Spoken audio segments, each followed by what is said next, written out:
Gunsmoke, starring William Conrad. The transcribed story of the violence that moved west with young America. And the story of a man who moved with it. I'm that man. Matt Dillon, United States Marshal. The first man they look for and the last they want to meet. It's a chancy job, and it makes a man watchful. And a little lonely.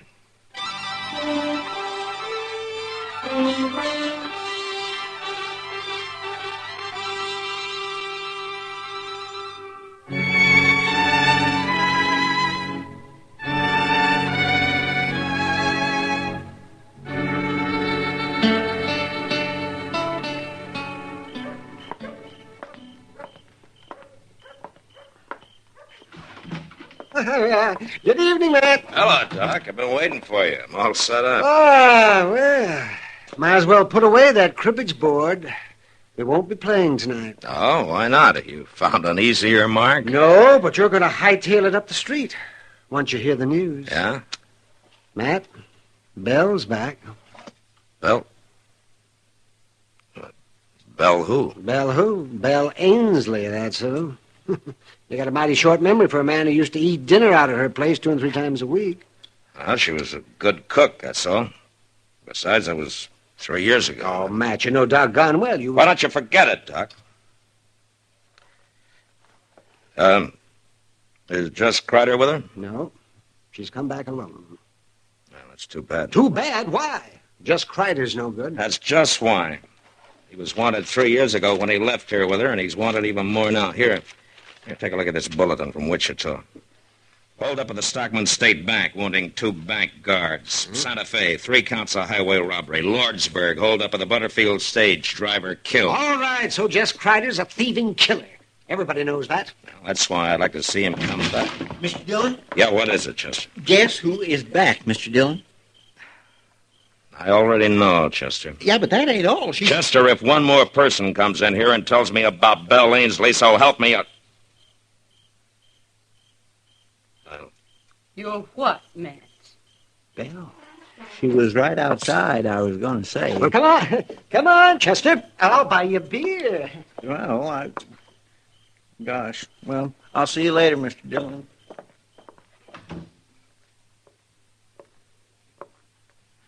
How are you, Matt? I'm fine, Belle. And you? Oh, a little older. Are you visiting, or are you planning on staying? Well, I'm staying. The town will let me. What about Jess Kreider? Where is he, Belle? I don't know. And I don't care. I left him in Durango. I'm through with him, Matt. I see. I want to stay here with my father. He's getting old, and my kid sister, Phyllis, well, she's grown into a young woman since I went away. And pretty bitter, I understand, when it comes to you. She'll get over it. Everybody will, if you'll help me, Matt. Help you? 3 months after I left, I came back, if you remember. And I found the good people of Dodge had already tried and condemned me. What could I do but go back to Jess? Well, you chose to run off with him in the first place. Shucks. Who knew whether I had? Who bothered to ask? You? Anybody? What are you saying? Matt, I rode out of Dodge, thrown across the back of Jess Kreider's saddle, with a gag in my mouth and my hands tied. Oh. Why didn't you tell somebody that? Who'd have believed it? But he didn't keep your hands tied for 3 years, Belle. Matt, a woman has to have somebody. Somebody who wants her, and nobody here did. As bad as he was, Jess was my man. Yeah. What do you want me to do, Belle? Just tell people, that's all. If you believe me. Just tell them how it happened.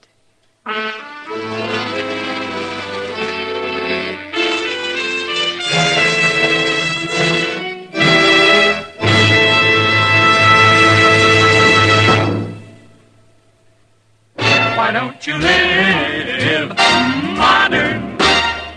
Live modern. Live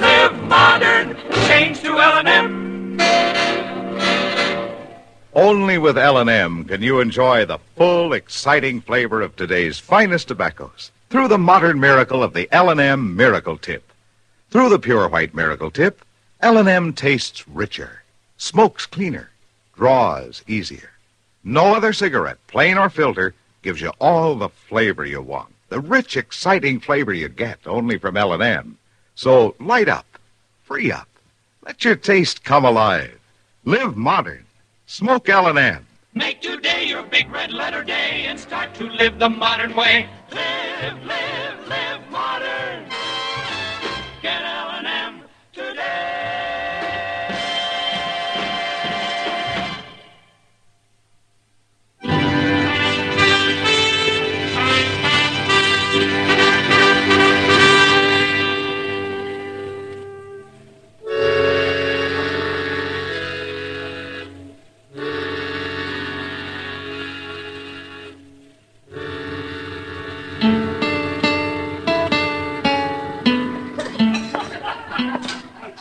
Hello, Matt. Evening, Kitty.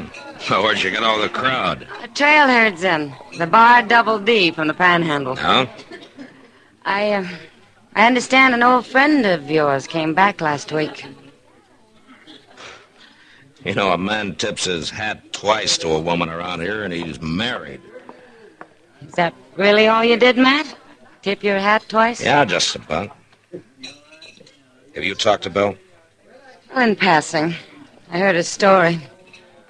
You believe it, Matt? That's possible. It's the kind of a thing Jess Kreider would do. I don't know for sure. Well, if it did happen that way and she's left him for good, then I guess maybe she's got some sympathy coming to her. Yeah? She sure didn't get much at home. What do you mean? Well, she moved back in at the ranch. Yeah, so I heard. It was all right with her father, probably on account of her cooking. You remember her cooking, Matt? I remember old man Ainsley well enough. He worked both those girls half to death. Well, anyway, I guess her sister really raised Cain. Well, I figured that'd happen. She's hated Belle ever since the night she ran away with Kreider was taken away. But I didn't think she'd carry it so far. Now, what do you mean? Phyllis left the ranch yesterday and moved into town, Matt. She's got a room over at the Dodge House. What? Uh-huh. A 15-year-old kid living here alone? Yeah, I know. I'll go see her and talk to her, Kitty. But I don't think it'll do any good.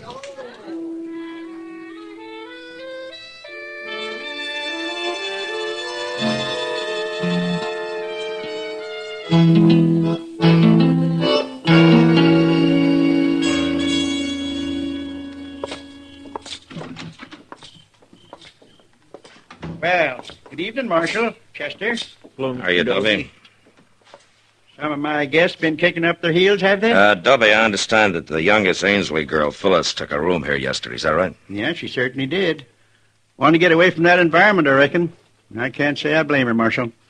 I know if my sister'd been cavorting around for 3 years with a cutthroat like Jess Kreider, Dovey, would you mind telling the girl that I'd like to talk to her? Well, I can't very well do that, Marshal. No, why not? Because she up and left this evening. What? Yep. I've already let the room to somebody else. She said she was leaving the country and wasn't coming back. Leaving the country? Well, was she alone? Well, now, she walked out alone, but I kind of had the impression there was some man waiting for her outside. And you let her go? Well, there wasn't nothing I could do about it. Well, you could have told somebody, her family or me. She's only 15, Dovey. Well, that's growed up the way I look at it. Anyway, I figured it's just another case like her sister Belle. It sure ain't none of my responsibility.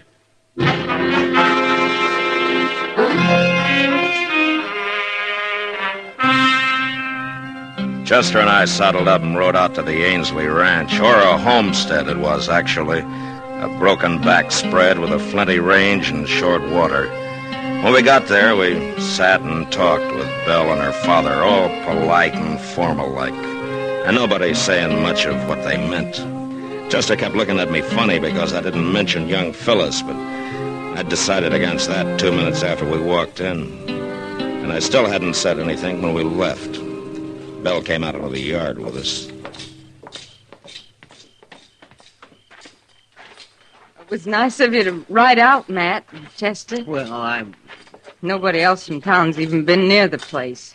Now, they're slow people to change, Belle. It takes them a while, I guess. They got to get over feeling kind of awkward around you, I guess. Well, it's not only the outsiders who feel awkward around me. Oh?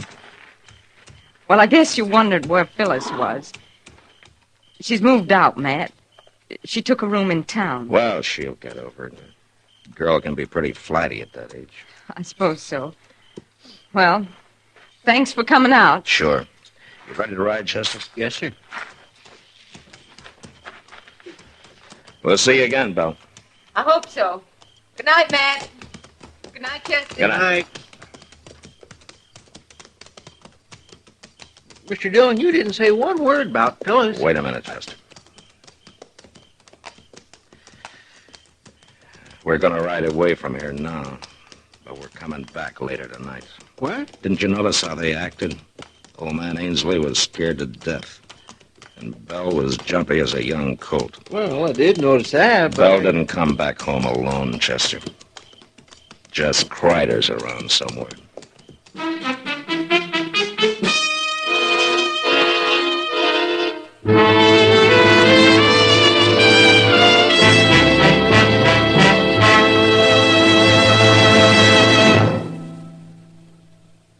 Why don't you live modern? Live modern. Live modern. Change to L&M. Yes, live modern. Smoke modern. Smoke L&M. Enjoy a modern cigarette. L&M gives you the full, exciting flavor of today's finest tobaccos. No other cigarette, plain or filter, gives you the flavor you get through the modern miracle of the L&M Miracle Tip. Through the pure white Miracle Tip, L&M tastes richer, smokes cleaner, draws easier. So light up, free up, let your taste come alive. Live modern. Smoke L&M. Make today your big red letter day and start to live the modern way. Live modern. Get L&M today.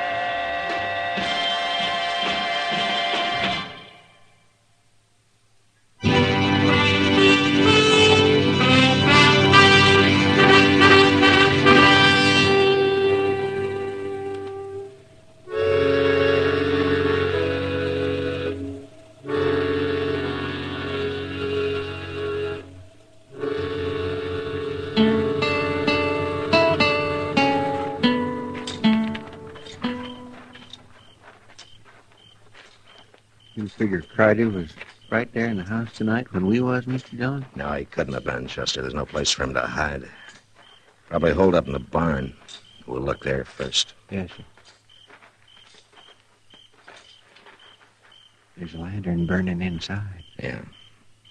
Now, you wait here and keep me covered. I'll edge up to the door and then go in fast. Yes, well, you be careful.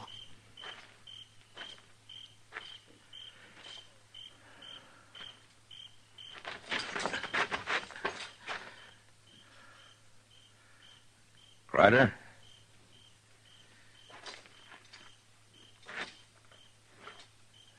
Jess?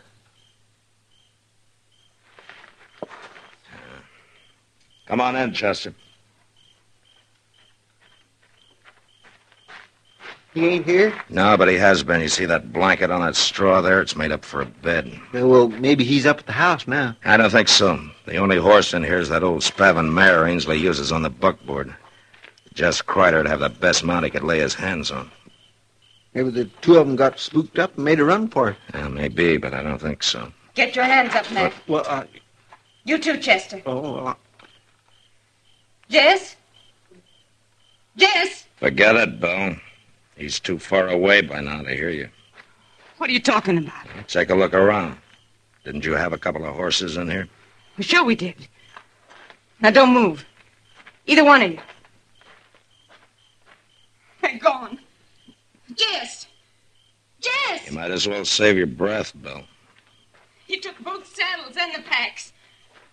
You know where he went? Well, I can guess. Where? When's the last time you saw him this evening? Just before dark. I brought him out some coffee, and he said he was going to try to sleep. Matt, where'd he go? Tell me. There's not much point in holding a gun on us. No. Stay back, Matt. Let's have it, Belle. Thanks. A man can breathe a mite easier without that thing staring him in the face. What's happened to Jess? Tell me. What do you care? You've left him, haven't you? You said you had. Oh, I only came and told you that so you wouldn't get suspicious. Jess caught a bullet in that holdup at Elko. It was bothering him some, and we had to find a place to stay for a while. So you brought him home to the family, huh? And in less than a week, your kid's sister ran away from home. She didn't run away.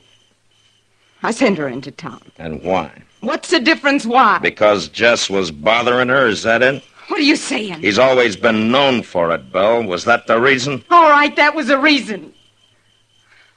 She's my sister, Matt. And she's only 15. And Jess is your man, huh?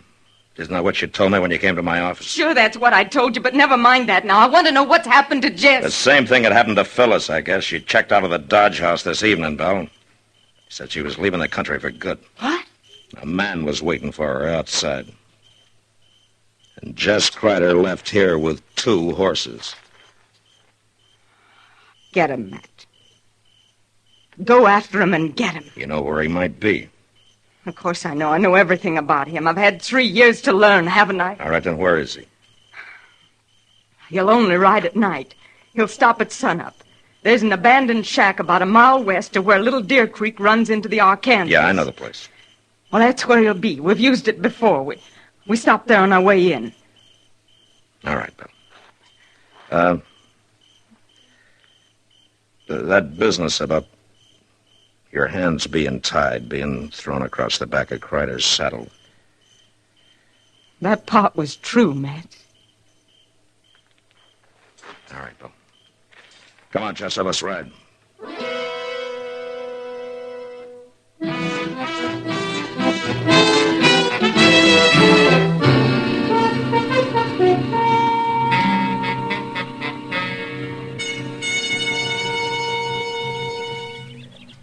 He might not come out of that shack all day, Mr. Dillon. He will, Chester. They just got here. Those horses are still sweating.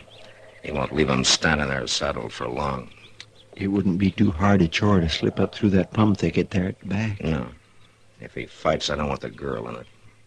We'll just wait till he comes out.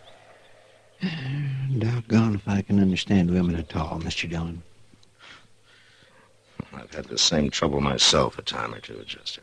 But why would that nice young girl want to go running off with a murdering outlaw like Jess Kreider? Maybe it's more a matter of hitting back at her sister. She's let her hate for Belle build up till it's driven her half crazy, I guess. Somebody's coming out. It's him. Yeah. Easy now. We'll just let him get clear of the cabin. You stay down now. All right, hold it, Kreider. You're under arrest. He's going for his gun. Have it your way.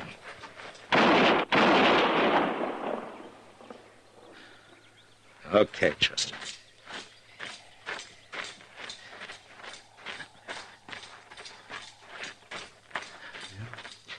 It looks like maybe he got out of hanging. Yeah. You killed him! Marshal, you killed him! Why? Do you know what you've done? I know, Phyllis. Oh, no, you don't. Yes, I do. I've kept you from making an even bigger fool of yourself than you already have. Oh, what are you saying? I love him. We were going to be married. Well, we were. Phyllis, you better go home and talk to Belle about that. Oh, Belle, I'll never say a word to her again as long as I live. Now, you listen to me, Phyllis. You got to get rid of that hate of yours. If you don't, it's going to ruin your life for good. Now, you go home and you talk to Belle and you listen to what she's got to say before you judge her. No, I won't go back. Yes, you will. I can't. Not now. Nobody will ever know about this, Phyllis. I promise you. Jess Kreider was alone when I found him. Now, there's your horse. And he's still saddled. I can't. I don't want to. I know what you need, young lady. You see that plum bush over there? Well, I'm going to cut me a switch off of that, and if you're not out of here in 1 minute, Oh, you wouldn't. Oh, I wouldn't, huh? You just watch me. Marshal. Yeah? I've been thinking, Marshal. Maybe I'll go home after all.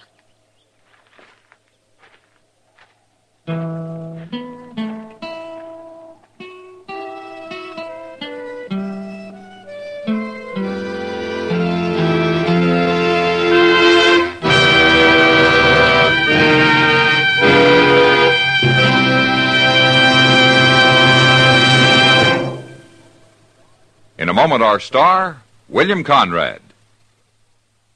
Learn more now, earn more later. That's a motto CBS Radio wishes every college student would paste inside his or her wallet. A lot of those collegiate wallets are a good deal fatter than usual these days, thanks to summertime jobs. And as a result, quite a few young men and women are finding themselves tempted to forget about school this fall and keep on with that job. This isn't such a smart idea as it may seem. It's a plain and simple fact that dropouts from college are less likely to find and keep better-paying jobs. Quit school before you've finished, and you're not only cutting down on your chances for a really good job, you're also throwing away thousands of dollars of possible future income. Finish college, get all the education possible, and your lifetime income is many thousands of dollars higher. America needs well-educated young men and women, and the rewards are sure. So if you're wavering now that school's about to open, don't decide against your future. Go back. And remember, learn more now, earn more later. And now, William Conrad.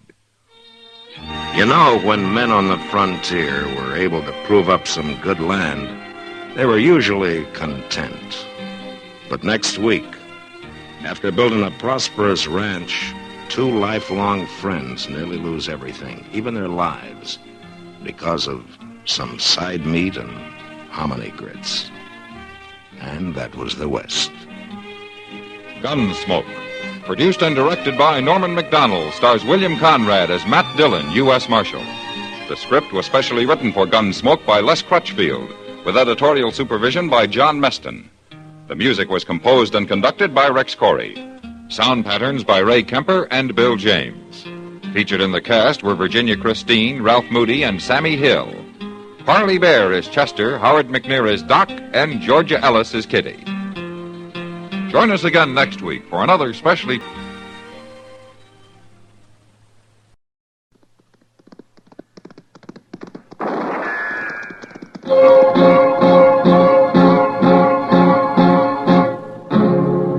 Gunsmoke. Brought to you by L&M. The modern cigarette that lets you get full, exciting flavor through the modern miracle of the pure white miracle tip. Live modern. Smoke L&M.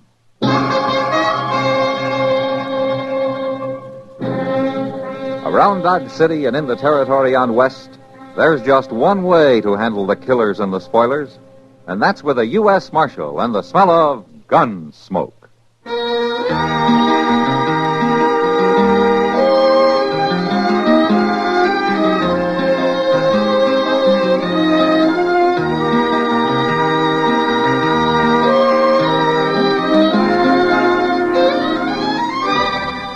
Gunsmoke, starring William Conrad. The story of the violence that moved west with young America. And the story of a man who moved with it. I'm that man, Matt Dillon, United States Marshal. The first man they look for and the last they want to meet. It's a chancy job, and it makes a man watchful and a little lonely.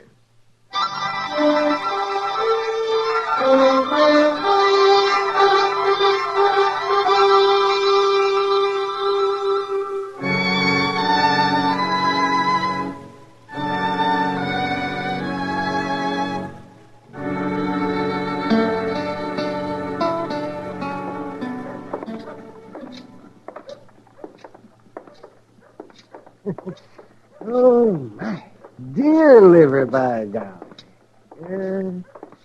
Dear liver. Matt, that was the best gall-darn breakfast I've had since way last spring. Yeah, it was pretty tasty, wasn't it? I could have ate 2 pounds all by myself. You did eat 2 pounds, Chester. I did? That's the best thing about winter's coming on. You start getting some decent food for a change. You get antelope and you get venison, prairie chicken, mallards.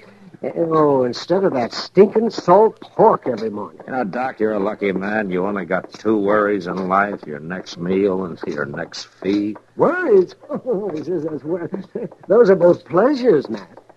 Oh, and speaking of fees, there hasn't been a killing in town for quite a spell. Why don't you stick to curing people, Doc? Because I can't live on fine promises from starving sodbusters. That coroner's fee is cash in the pocket. Oh, well, here we are. This is where I leave you, gentlemen. See you later, Doc. Yeah. What are you aiming to do, Matt? Go down to your office and prop your feet up and cheat the government for the next 12 hours? No, I'm going to ride out to the trade place. He's been losing some stock the last few nights. You talking about old Silas Trade? Uh-huh. Yeah. He called me out there 3 years ago when his wife died, after it was too late to help her. And he talked me down to half fee. And then he didn't even pay me. Well, I'll admit he's not too easy to get along with. Hey, Doc, look. Yeah? Up there in front of your office. Well, I got a patient already. Well, that's just a kid. He's hanging onto the door. He can't even stand up. Come on.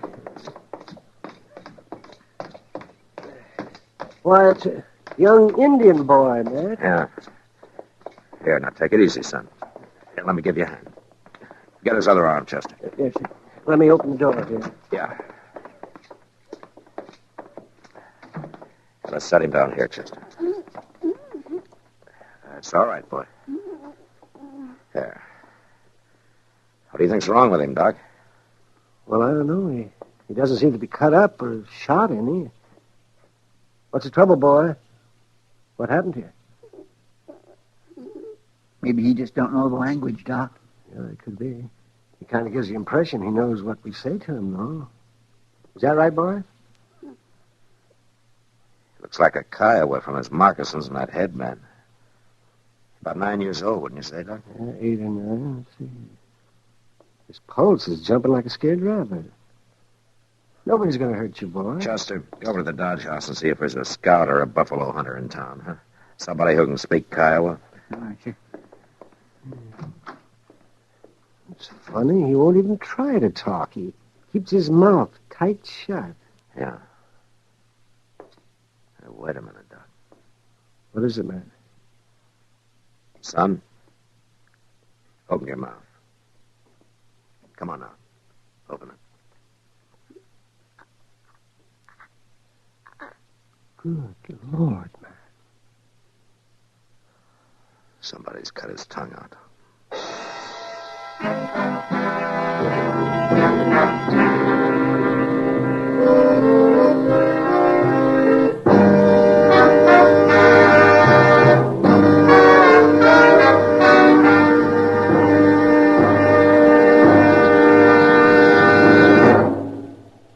Free yourself of old-fashioned ideas. Why don't you live modern? Live modern. Live modern. Free up. Freshen up your taste. Smoke an L&M. Why are more people changing to L&M than to any other cigarette? Because only L&M lets you enjoy full, exciting flavor through the pure white miracle tip. L&M draws easier, tastes richer, smokes cleaner. So free up, freshen up your taste, get full, exciting flavor. Live modern. Smoke L&M. Make today your big red letter day and start to live the modern way. Live modern. Smoke an L&M. It's America's fastest growing cigarette.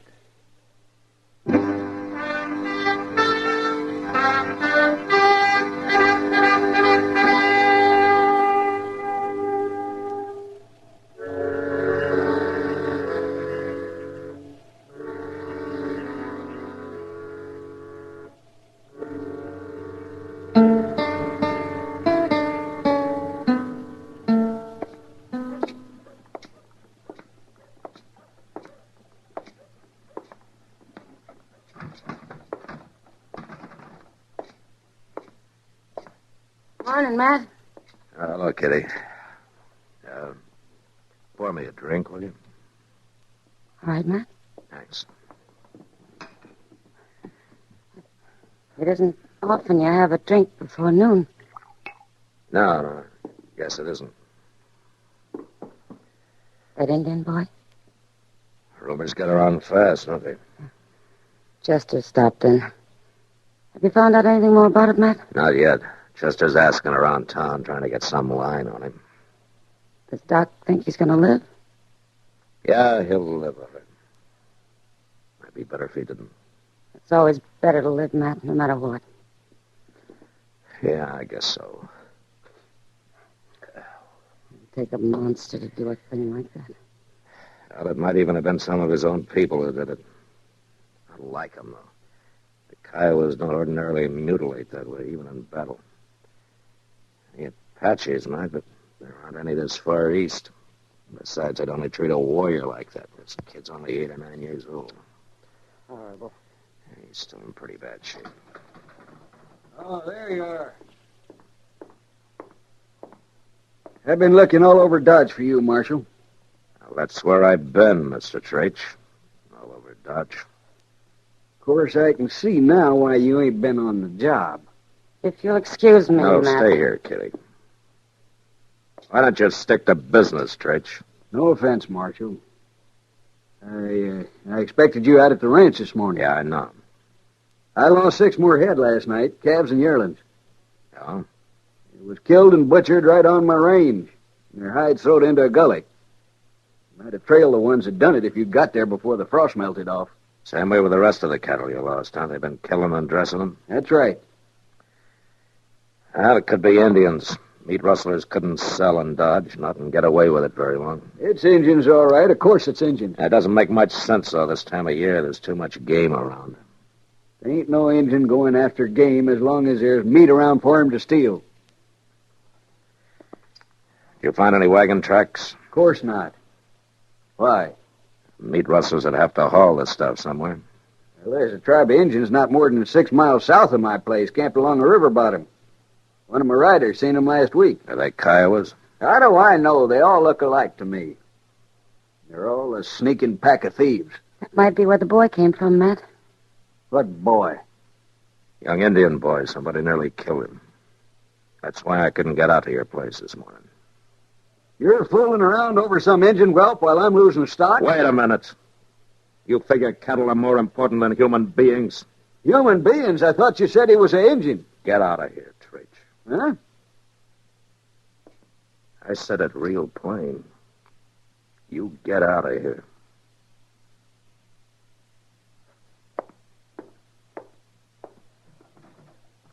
What about my cattle, Marshal? Whenever I get time off for more important jobs.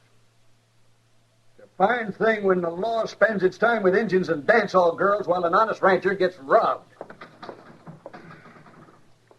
It takes all kinds, Matt. I'll argue that with you sometime, Kitty. I'll see you later.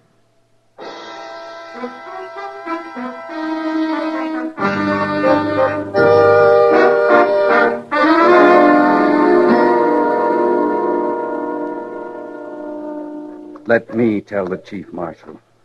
It's his own son. He's going to take it hard. Yeah, I imagine. How'd you find out the boy was Koto if he can't talk? Just Smiley's been buying game for his restaurant from a Kiowa boy by that name. He came over to Doc's office and identified the kid. That's where the boy was headed this morning. He left camp here just before dawn with a dressed antelope carcass he was taking into Smiley. We've been trying to sell all the game we could to get some rifles and ammunition. Right now we have to hunt with bows and arrows. What do you mean, we? I am part Kiowa, Marshal. I scout for the 7th Cavalry most of the year, and I live with the Gray Feather Clan for the winter. You make it out with just bows and arrows, huh? You getting enough meat for the tribe? Right now, this river bottom is filled with game. Later, I don't know. 2 men came down here in a wagon night before last. Had 8 or 10 carcasses of young beef they wanted to trade for horses. We laughed at them. They left mad. You know who they were? No, Marshal. But they must have rustled the meat someplace. The Traich Ranch, about 5 miles north, has been losing stock. They must be the ones getting it, then. They're hanging around here somewhere. Look, when Koto took game into Dodge, which way did he usually ride? He would head out north, cut through the Traich Ranch, then pick up the Cimarron stage trail. The two men said they'd get even with us, Marshal. Yeah? Well, looks like they did.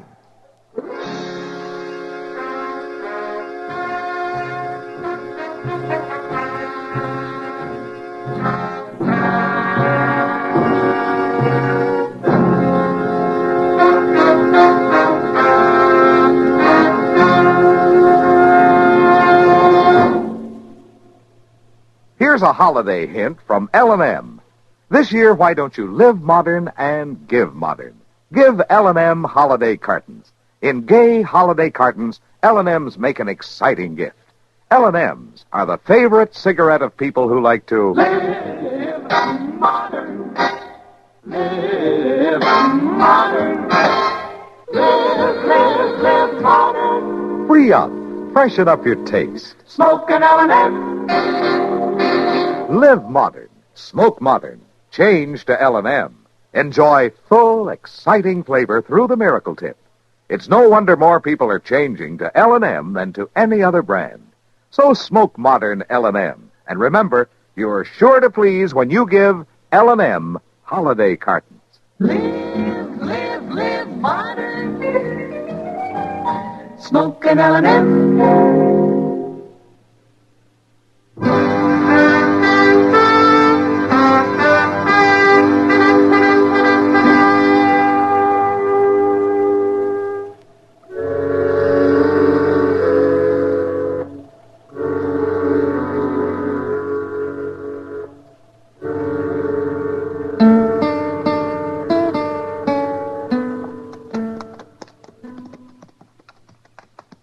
Ain't we getting pretty close to old Traitch's ranch, Mr. Dillon? We're on it, Joseph. The house ought to be about 4 miles north of us.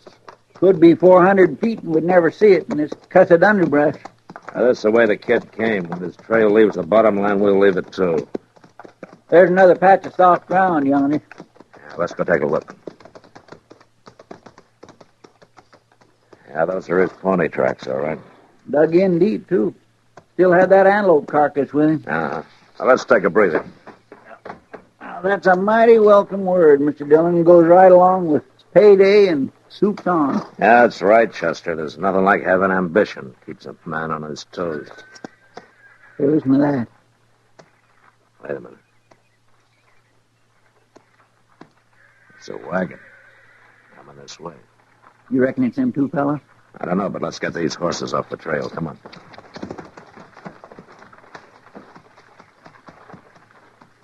That's far enough. Get your rifle. Yes, sir. Now, let's get as close to the trail as we can.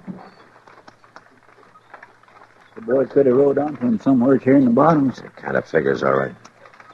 Now, keep that rifle on him when I step out, huh? Yes, sir, I sure will.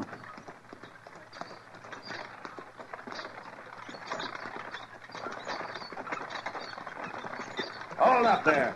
Hold up. Come on.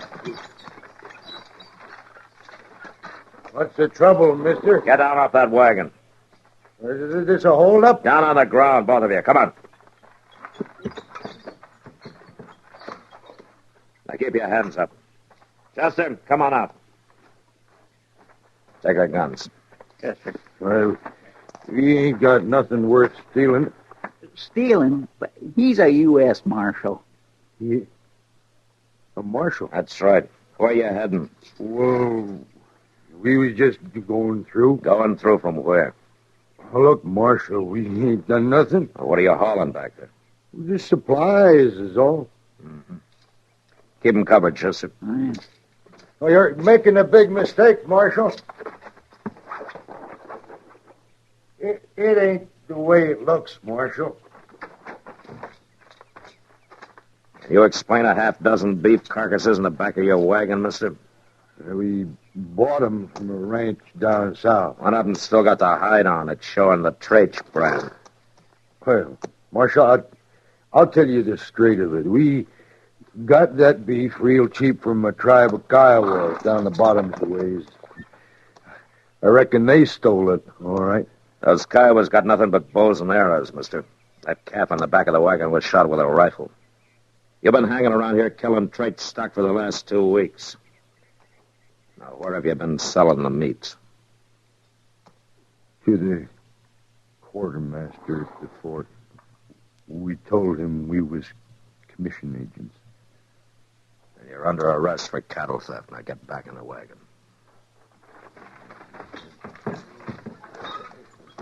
Chester will stop at the ranch house so Traich can identify that calf and sign a complaint, huh? All right, sir. And then you're going into Dodge, mister. And I'm going to tag you with the real charge I came out here on. Well, what do you mean? Mutilating that Indian boy. I don't know what you're talking about. We ain't even seen no Indian boy. Well, he's going to see you. And I think he'll remember you. You fixed him so he can't talk, but he can still point his finger at you. Now, come on, let's go.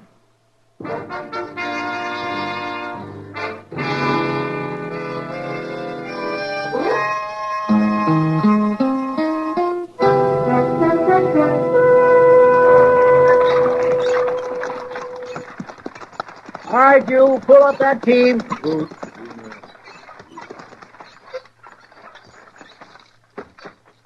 Traich. Hey, Traich. Out here at the barn, Marshal. You wait here, Chester. Yes, sir.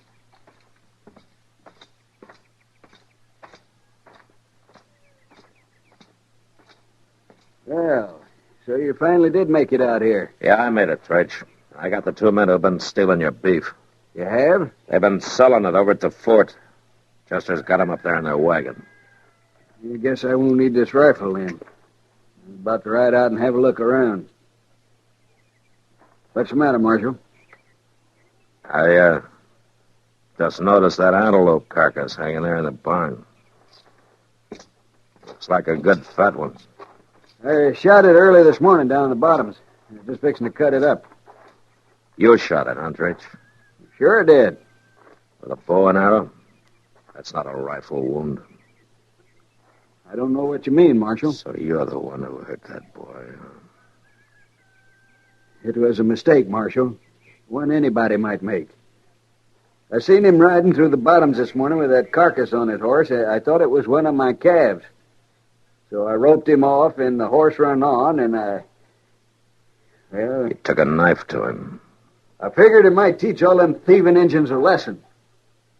I didn't find out till later it was an antelope he had. Traich, you were the rottenest man I ever ran into.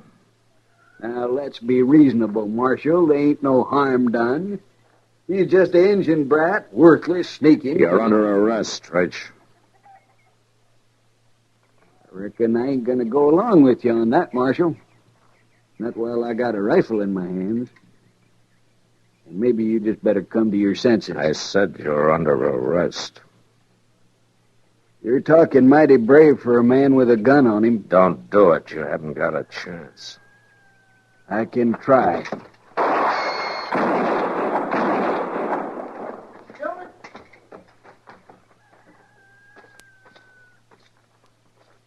I'm glad you tried. Mr. Dillon? You all right? Yeah, I'm all right, Chester. Why, that's Silas Traich. What happened? What did he do? What did he do?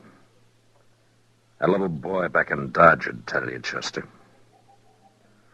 If he could.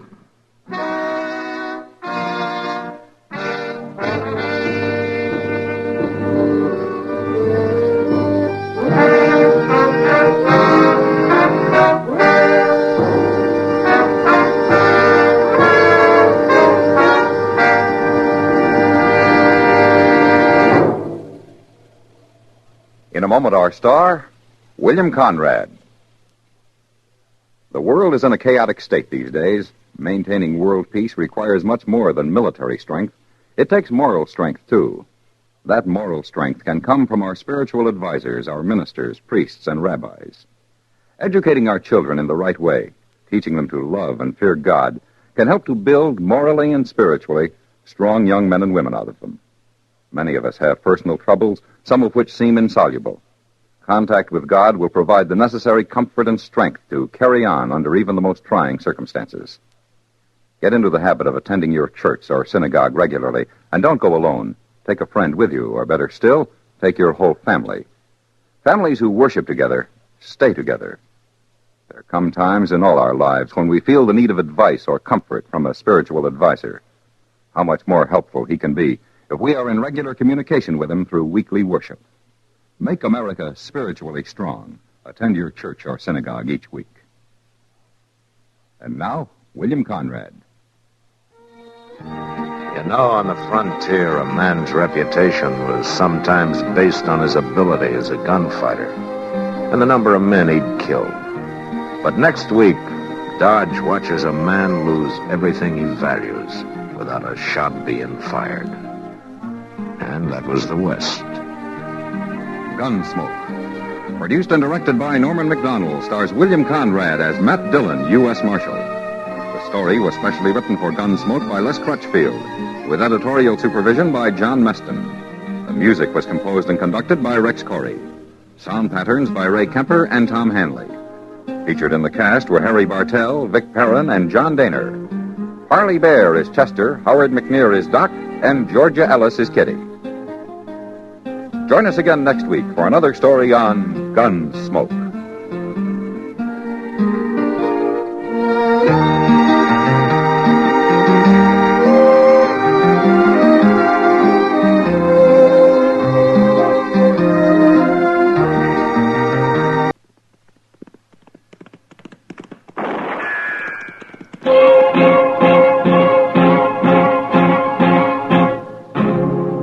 Gunsmoke, brought to you by L&M, the modern cigarette that lets you get full, exciting flavor through the modern miracle of the pure white miracle tip. Live modern. Smoke L&M.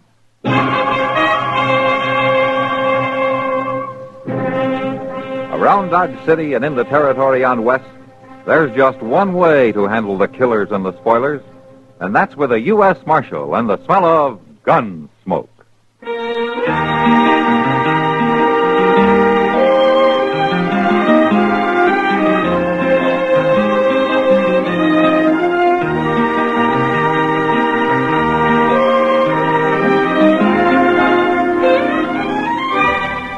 Gunsmoke, starring William Conrad. The story of the violence that moved west with young America. And the story of a man who moved with it. I'm that man, Matt Dillon, United States Marshal. The first man they look for and the last they want to meet. It's a chancy job, and it makes a man watchful and a little lonely.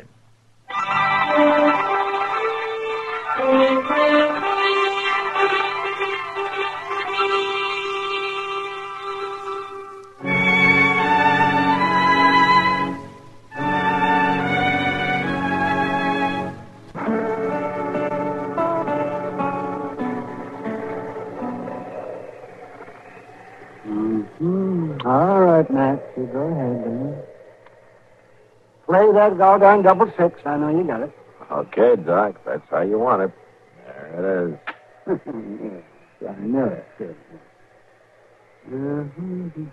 Fine way for a couple of grown-up men to spend their time, playing dominoes. That's better than fighting that storm outside, anyway. Maybe you're right at that. I wouldn't go out in that weather tonight if a plague were raging. Sure play, Doc. Or a dozen babies were about to be born. Sure play, Doc. Quit stalling, will you? Come on, lay one down. Don't rush me. Don't rush me. A man's got to think in this game, you know. Not if he can count to 12, he doesn't. See that wind. The worst blizzard in years, man. Yeah, it still hasn't hit its peak. Oh, how's Kitty getting along, Doc? Well, her throat's been sore, but just to touch the grip. I told her to stay in bed for another day or so. Come on, play, will you, Doc? It's your play. It's your play, Doc. Doc. Hello, I quit. That's the trouble. I never do have any luck playing in my own office. I thought you said this game was a matter of thinking. What's the matter, Dillon? Oh, Chester, close the door. Found the door. Hold your horses, dog. Oh. I didn't figure you'd step a foot outside that jail for the next 2 days. What's the matter? Dillon, he got away. Got away? You mean Clay Macklin? Yes, sir. Well, what happened? Well, sir, I was picking some coffee, and he yelled out from his cell and asked could he have some. And when I took it to him... He jumped you, huh? Yes, sir, he jumped me, Yeah. that's all. I wouldn't have been so careless with nobody else. But he ain't never tried to get away before. He jumped you, though. I don't know why I tried it this time. You got no case against him. Clay Macklin's been rustling cattle for the last 2 years, Doc. But you can't prove it, and you know it. Judge Bent will turn him loose the minute he's brought to trial. Maybe, but he's going to stand trial anyway. Well, what are you planning to do? Go after him, of course. In this weather? It'll have to be in this weather, Doc. I don't know any way of changing it.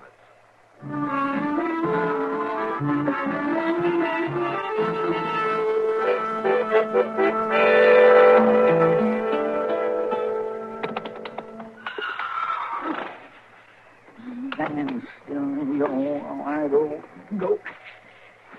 These cussed saddle leathers get stiff and boards in weather like this. Whoa! You figure he's been gone about 3 hours, huh, Justin? I'm pretty near there, Mr. Dillon.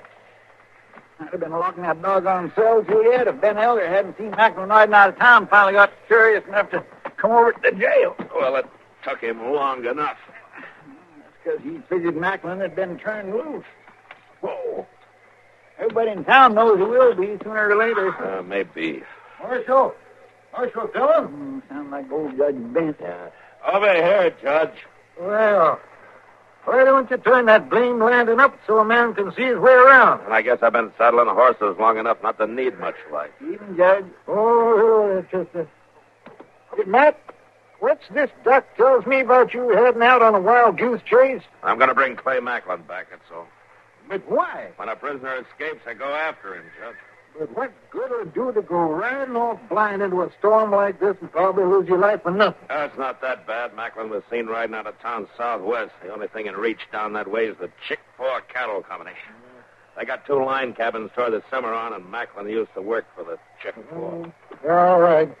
And suppose you do find him holed up in one of those cabins. Suppose you are able to bring him back.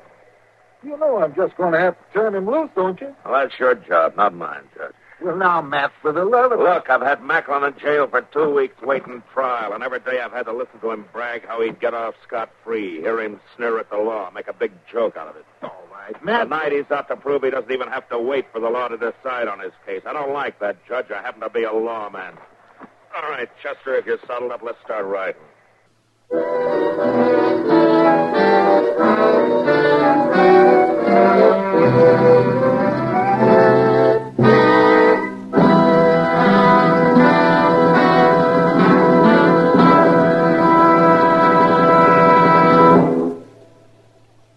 Free yourself of old-fashioned ideas. Why don't you live modern? Live modern.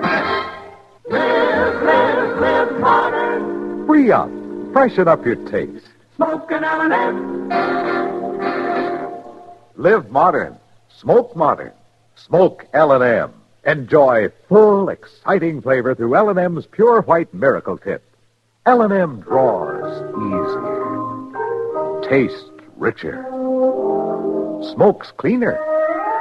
That's why today more people are changing to L&M than to any other cigarette. So free up. Freshen up your taste. Live modern. Change to L&M. Make today your big red letter day and start to live the modern way. Live modern. Smoke an L&M. It's America's fastest growing cigarette.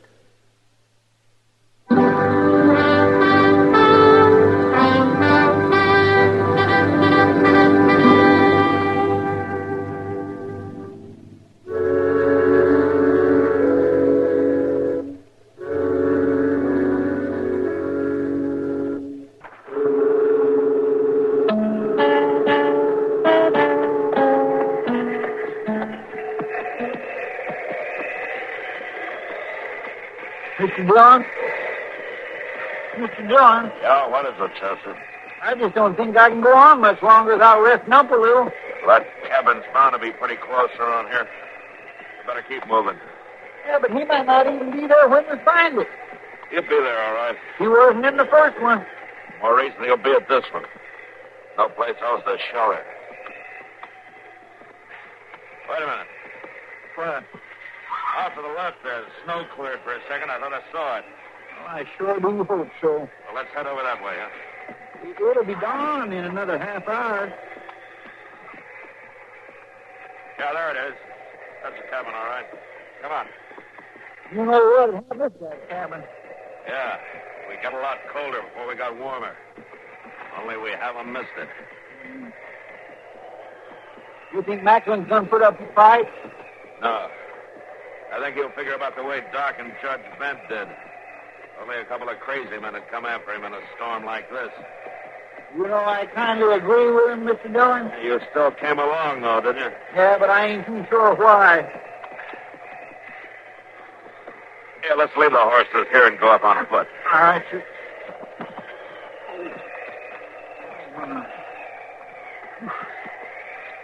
He's here, all right. There's a horse standing in a lean-to there. My fire sure gonna feel mighty good, Mr. Dillon. Yeah, if he's got one. All right, I'll hit the door and go in fast, and you follow me in, huh? Yes, sir. All right.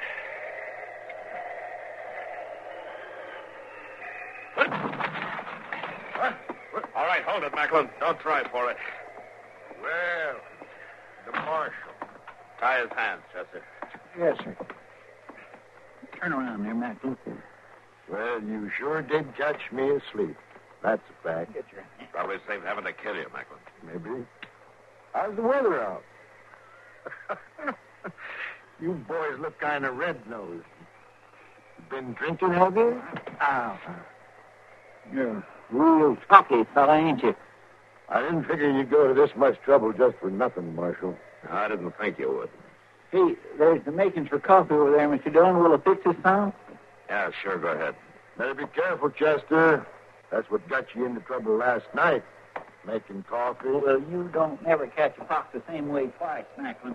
And one thing sure, you ain't gonna get none this time. I drank a potful before I went to sleep.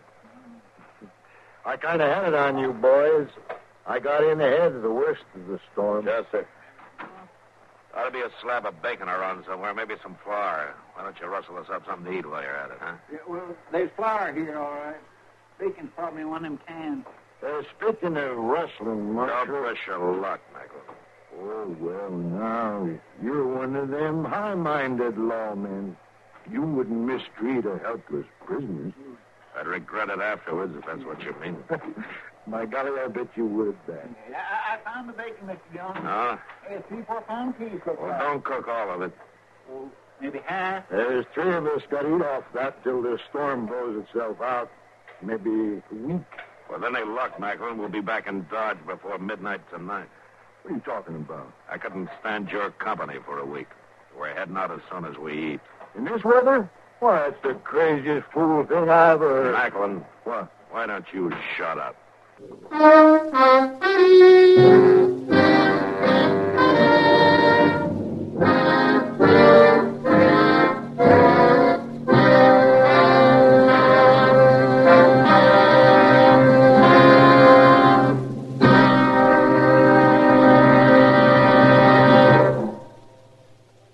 Free yourself of old-fashioned ideas.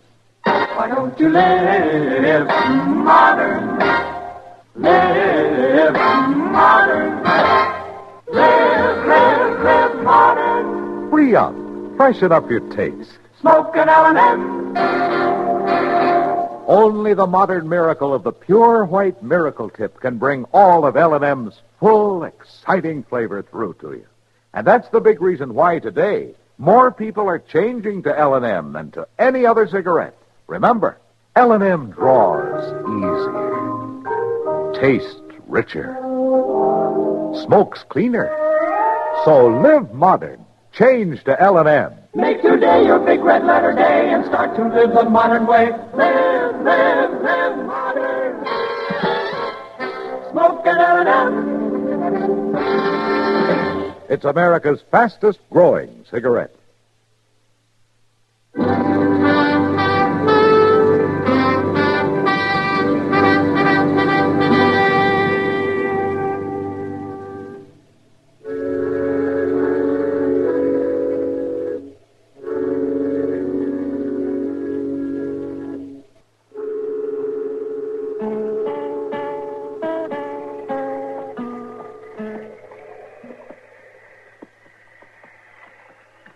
I'm gonna walk out just pat him, Kobe.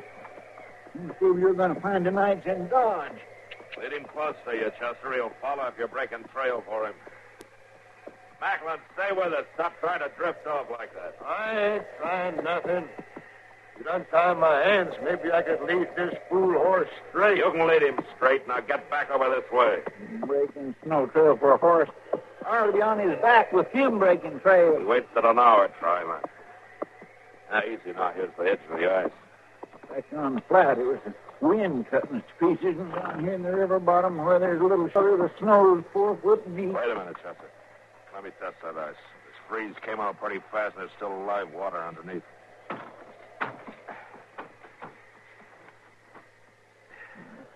Sounds pretty solid, Mr. Dillon. Yeah, it'll hold us, all right. Hey, Macklin, come back here. How many times I have to tell you to stay close? Simmer down, Marshal. I've crossed as much ice in my time as you have. Hey, He broke through. let go of the reins, Macklin. If that horse goes in with you, he'll kick you to death. Now, let go. Chester, mount up. Then hand me one end of your lariat, What you huh? going to do? I'm going in after him. No, you go into that water, you'll freeze to death. His hands are tied, Chester. Goodness, here. Marshal, help me. Help me. Easy now. Yeah. Now, if we're not out of here in 30 seconds, we won't come out at all. Now, come on. Mr. Dillon, hurry. Steady, Macklin. I got hold of you. I got to turn you over on the saddle horn. I can put you out right now. All right, Chester. Pick up your horse, but easier. You'll pull my arms off. All right, steady, Macklin. Hang on, Mr. Dillon.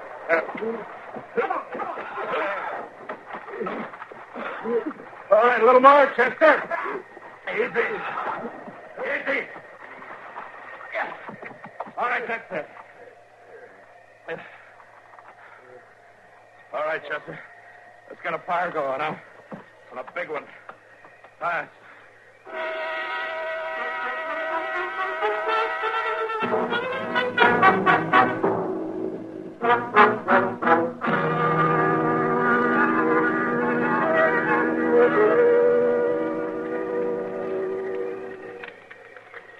By jing, if it was left to my choosing, I'd sit right here by this fire till that gall-darn storm blows itself out. Get pretty hungry in a couple of days, Chester. I'm pretty hungry right now. Well, I never saw the time when you weren't. How you feeling, Mr. Dillon? Well, I've seen better days. How are you making out, Macklin? I ain't never going to take another bath as long as I live. Well, you're lucky to be alive. Sure. We. Well, we better get ready to push on. We're only about a half hour out of Dodge. It won't be so bad. You know, I just can't figure you, Marshal. Oh? I've knowed lawmen before. Crooked, most of them. But I ain't ever knowed one like you. That's so. Hey, take this thing of coming after me in a storm like this. You didn't have to do that, did you? Depends on how you look at it, I guess. What do you mean? I got a job to do, Macklin. Try to do it right. Besides, I guess I got a kind of respect for the law. Well, what's that got to do with it? Well, I'd say the law's a set of rules to make things run smoother. Written out so everybody knows what they are and what the penalties are. And the rules hold for a lawman the same as for anybody else. Maybe even more so. What rules are you talking about? Well, when a prisoner escapes, it's your job to go after him. Bring him back. That's one of them. Even when they're going to turn me loose? And everybody knows it? That's up to the court. It's got nothing to do with me. It just don't make sense. Not to you, maybe. I reckon you'll try to tell me there's some rule about you jumping into that water and dragging me out? A prisoner in custody is not able to look out for himself. It's up to the lawman to take care of it. Well, I wouldn't have jumped in after you. I'd have cut out and run for it. Yeah, I guess you would. I ain't too sure that's why you done it, Marshal. Just because of some rule. Well, you figure it your way. Anyway, I'm much obliged for you hauling me out of there. Sure thought I was done for. Come on, let's get started. I got a jail cell waiting for you. Yeah,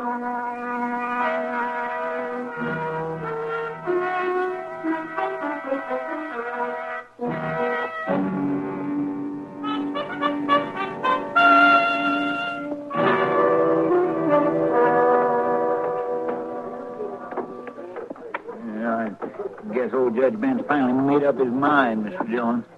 You don't show much respect for the court, Chester. Yeah, there he goes, old. Well, as you all know, I ain't one of them judges that deals in a lot of legal jabber. So I'll just say it out plain. Clay Macklin, stand up and face the court. Now, I puzzled this evidence over every which way, Macklin. And I tried to find some way to give you your just deserts. And me and every man in this courtroom knows you've been rustling cattle. Now, Judge, that ain't no way to talk. Get up. And like I said, you're nothing but a cow thief. But by golly, there just ain't enough evidence to stick you on it. It wouldn't do no good if I tried because some book judge up in Topeka had reversed me on it just as sure as shooting. And I'm sorry, Marshal Dillon. I know you went to a heap of trouble. That's all right, Judge. Well, all I can do is throw the case out. Dismiss. Well, it's a crying shame, that's what it is. Judge Bent did the only thing he could, Chester. It was just an outside chance anyway. But everybody in town knows Macklin's guilty. A man's innocent until he's proved guilty in a court of law, Chester, so Macklin's innocent. Marshal Dillon. Yeah, what is it, Macklin? The judge let me off all right. Yeah. But there's something I want to say. You can pick up your stuff at the jail whenever you want. No, that ain't it, Marshal. Something. Well, I reckon you wouldn't believe me if I was to tell you. Tell me what? Well, you kind of give me some things to think about, Marshal. What? Saving my life the way you done. The rules, all that. So? Well, I don't know for sure, but, well, maybe I won't be doing any more rustling, Marshal. Not that I ever did, mind you. Oh, I see. Well, I just want to say thank you. Guess I'll be leaving now. Bye.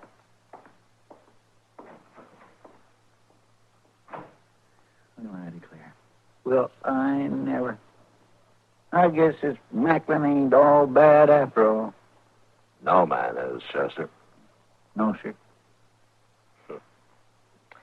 Tell you what, just to prove it to you, I'm going to buy you a drink. You are? Uh-huh. Rye with a little sugar in it? Why not? Come on.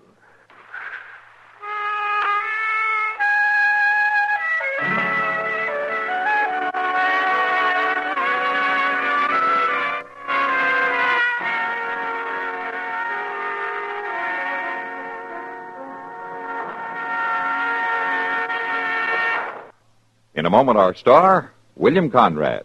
America's Protestants, Catholics, and Jews are strengthening the bonds of brotherhood and friendship by helping the needy overseas. Through their houses of worship, these three faiths are sending voluntary relief to virtually every free country in the world. Hundreds of millions of pounds of goods, clothing, and medicine will go to victims of war, disaster, and famine in many parts of the world. More than 80% of American voluntary relief work for the hungry and needy overseas is conducted through the religious agencies of these three major faith groups. When you share with needy persons overseas through your house of worship, you are promoting the spirit of democracy that unites all peoples for peace and goodwill. You are keeping faith with the finest tradition and heritage of America. CBS Radio urges you to keep faith with those in need overseas by giving as much as you can through your faith. And now, William Conrad. The makers of L&M wish to remind you that you can help Hungarian emergency relief by sending your contribution to the American Red Cross, CARE, or your church or synagogue. Gunsmoke, Produced and directed by Norman McDonald, stars William Conrad as Matt Dillon, U.S. Marshal. The story was specially written for Gunsmoke by Les Crutchfield, with editorial supervision by John Meston. The music was composed and conducted by Rex Corey. Sound patterns by Tom Hanley and Bill James. Featured in the cast were John Daner and Ben Wright. Harley Bear is Chester, and Howard McNear is Doc. Join us again next week for another story.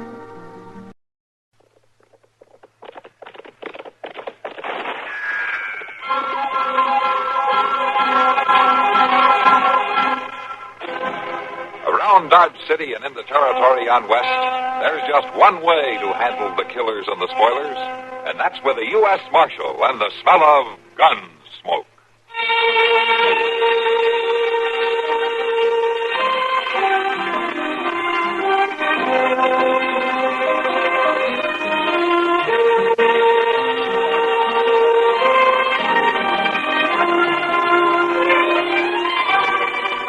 Gunsmoke, starring William Conrad, the story of the violence that moved west with young America, and the story of a man who moved with it. I'm that man, Matt Dillon, United States Marshal. The first man they look for and the last they want to meet. It's a chancy job, and it makes a man watchful and a little lonely.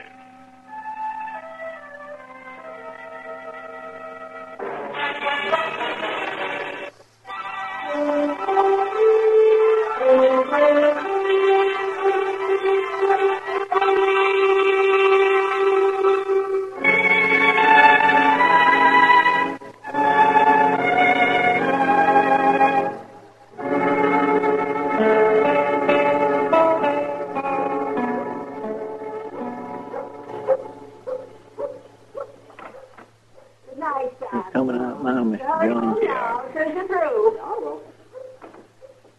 This ain't going to be easy on her, Mr. Jones. Facts are facts, Chester. There's nothing we can do to change them.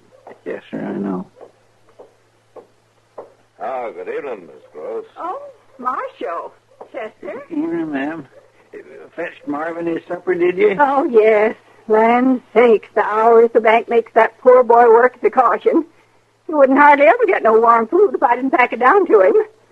How have you been, Marshal? Oh, fine, Miss Gross, just fine. That's good. Well, you gents have got things to do. Mighty nice to pass the word with you. Good night, ma'am. Good night. That's a doggone shame. She's a fine woman. Yeah. It's just going to break her heart. I don't like this any better than you do, Chester. But it just don't make sense. Why, Marvin Gross is as likable a young fellow you'd ever meet. Quiet, pleasant spoken. You never know. Wait outside here, will you? I want to talk to him alone. All right, sir. I'm sorry, the bank's closed. Oh, Marshal Dillon. Evening, Marvin. You working late again? It's sort of getting to be a habit. Mom just brought my supper. Like some coffee, Marshal? No, thanks. I don't really mind working late now and then. The other fellow's married and got a family, and I got nothing to do with myself evenings anyhow. You won't mind if I go ahead and eat, Marshal? No. Go ahead, Marvin. You wouldn't figure there'd be much book work in a bank like this, town the size of Dodge. But the doggone sure is. Well, there's a lot of business done around here. I guess it's all got to be kept straight, huh? Yeah, that's it, all right. Yeah. But it sure takes time and paperwork. Oh, by golly. Mom fixed me chicken and dumplings tonight. Sure you won't have some? No, thanks. Marvin, Mr. Bodkin was in to see me today. No? Well, I can say one thing about him. He's a fine man to work for. Well, he was explaining the system you use here with your gold reserve, how you keep the gold in the vault and issue banknotes against it. Yeah, it's the same system most of the banks out here use. Well, he tells me that ordinarily the gold's only checked once a year when the bank examiner comes through. That's right. It just gathers dust the rest of the time. Well, yesterday, Mr. Bodkin took a notion to check it himself, Marvin. There's $20,000 missing. What? He says that you're the only man in the bank who had any chance to take it. No, Marshal, there must be some mistake. Well, I said the same thing, but Mr. Bodkin was pretty convincing. I got a warrant here, Marvin. You're under arrest for grand larceny. No. It's all wrong. No. Don't be a fool, Marvin. I'm not going to jail. Here, give me that gun. Drop it. Drop it.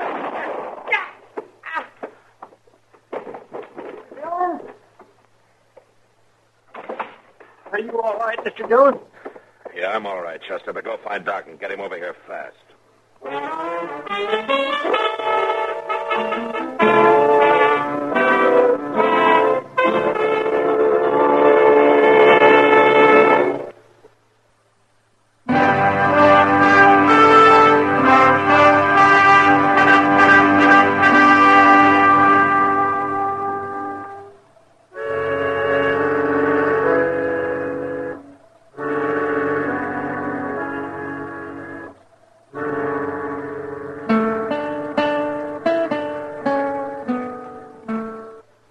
He must be in mighty bad shape, Mr. Dillon. Doc's been in there pretty near half hour. Well, I guess a bank office isn't the best operating room in the world. Marshal, when he grabbed that gun out of the drawer, was he trying to shoot you or himself? I don't know, Mr. Vodkin. I'm not sure that he knew. He was caught off guard, and he acted without even stopping to think. You think somebody ought to go tell his mother, Mr. Dillon? Now, Doc said to wait. He's got a tough job to do, and he figures that Miss Gross being here to just make it harder. Yeah, she's a fine woman. Waits on that boy hand and foot. It's going to be a terrible shock to her. Yeah. For her sake, I hated to bring charges against Marvin, but there just wasn't any choice. Mr. Bodkin, is there any chance at all that, somebody else could have taken the gold out of the vault? We went over all that when I signed the warrant. Yeah, I know we did. The bullion safe is inside the vault. The other teller, Oscar Greeley, has access to the vault, but only Marvin and myself have the combination of the safe. I wish there were some other explanation, but there just isn't. I guess not. This thing is just as unbelievable to me as it is to you, Marshal. My boy's been with the bank nearly 2 years now. And I thought I knew him. Trusted him completely. Well, anybody would have, Mr. Bodkin. Quiet fellow like him, not gambling or hanging around the saloon, just living at home with his ma. Well, gentlemen, the job's done. Oh, good. Good. How soon can I talk to him? I said the job's done. I got the bullet out. The boy's dead, though. Dead? He didn't have a chance. No. Did you say anything, Doc?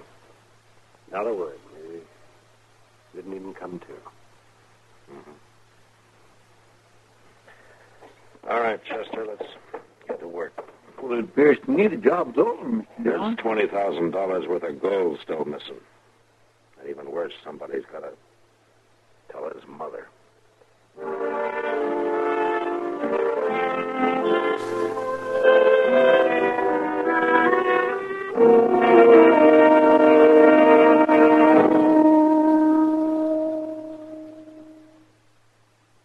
Dad, I'm sorry, Miss Gross. I don't believe it. Marshal, it's not true. Well, I wish it weren't. My son's dead. Shot to death. Accidentally, Miss Gross. To resist an arrest, he was shot with his own gun. It happened about an hour ago in the bank. Oh, no. Here, grab her, Chester. Yeah, I'm not.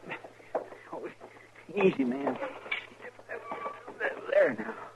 Oh, you just lean back a minute and catch your breath. Marvin. Yes. Well, you stay right there now. I'll go get you a dipper of water. Oh, it was less than 2 hours ago. I took him his supper. Chicken it was. Flour dumplings. I told him to come right home as soon as he finished. I'm sorry, man. Here you are, Miss Gross. You can just drink this now. It'll help to settle yourself. Yes, all right. Could you do some more? No. No, I'm much obliged to you. I'm mighty sorry to have to bring you the news, Miss Gross, but, well, what's done is done, and, turning away from it won't change anything. It said Marvin was shot, resisting arrest. Yes, ma'am. Arrest for what? What had he done? Well, that's the second thing I hate telling you. Well, my son never committed a crime in his life, Marshal. I'm afraid he did, Miss Gross. There's $20,000 in gold missing from the bank vault. Marvin's the only one who could have taken it. Oh, it's a lie. Well, if it were, there'd have been no reason for Marvin trying to resist arrest now, would there? Well, I've always known everything he thought or done. He told me everything. I'd have known if he'd done anything like that. Maybe this was the one thing he didn't tell you. Did he say he'd done it? No, ma'am. Oh, did you catch him with it? Did anybody see him take it? No, ma'am, nobody saw him. Now, we haven't found the gold, but Well, then I say it again. It's a lie. Look, Miss Gross, I hate to do this, but we're going to have to search your house. He's bound to have hidden it somewhere. All right, Marshal, search it. Tear out the walls and dig up the floor if you want.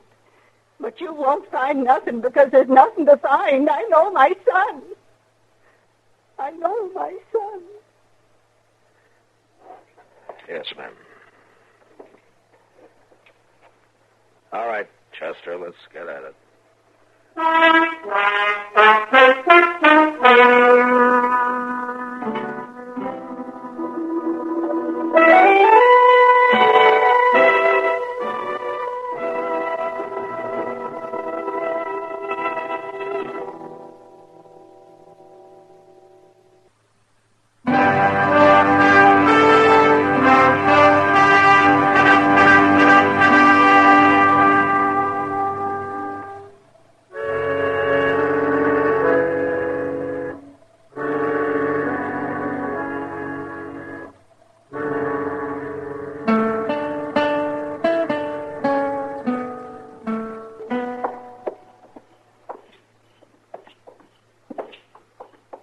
Real nice evening for this time of year, Mr. Dillon. Yeah, it sure is.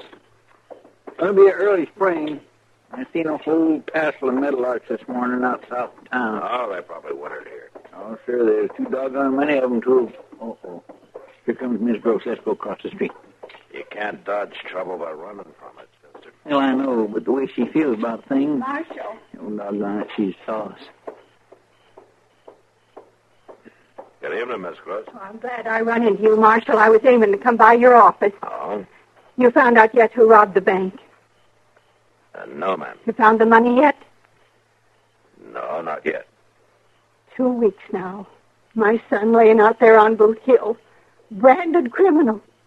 But not one bit of proof to back it up. Well, I've followed up every possibility I could think of, ma'am, but every single one of them's come to nothing. But you keep trying.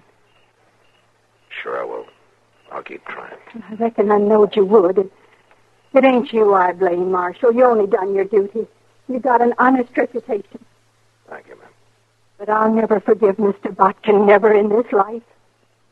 He knowed my boy. He knowed he wasn't that kind, but he went ahead and swore to that warrant. He caused Marvin's death just like he pulled that trigger himself. Now, Miss Groves, No. that's not... I ain't going to talk about it no more. I already talked myself out and cried myself out. I'm on my way to the depot, Marshal. I was coming around to tell you goodbye. I'm leaving on the 11 o'clock train. Oh, you I'm are? going back east to my kinfolk for a while. But I'll be back in a few months. Right now, there are just too many things in this town to remind me of my boy. Yes. Well, I wish you a good trip, Miss Gross. Marshal, I want my boy's name cleared, and I'll never rest till it's done. I know that. It will be. You'll see. Well, I hope you're right. And, you take good care of yourself, huh? Oh, I will. Goodbye, Marshal. Chester? Goodbye. Bye, ma'am. My, she just won't give up, will she? Now, she's his mother, Chester. And even closer than most. For Marvin wouldn't hardly take a breath without her say so. Yeah, I know. Well, hey, how'd you like to have a drink, huh? I'm hiding. I'm buying. Come on. Well, sir, now, I thank you. You know, she'll feel better once she gets shut out, won't she? Back there with her own kin. Sure she will.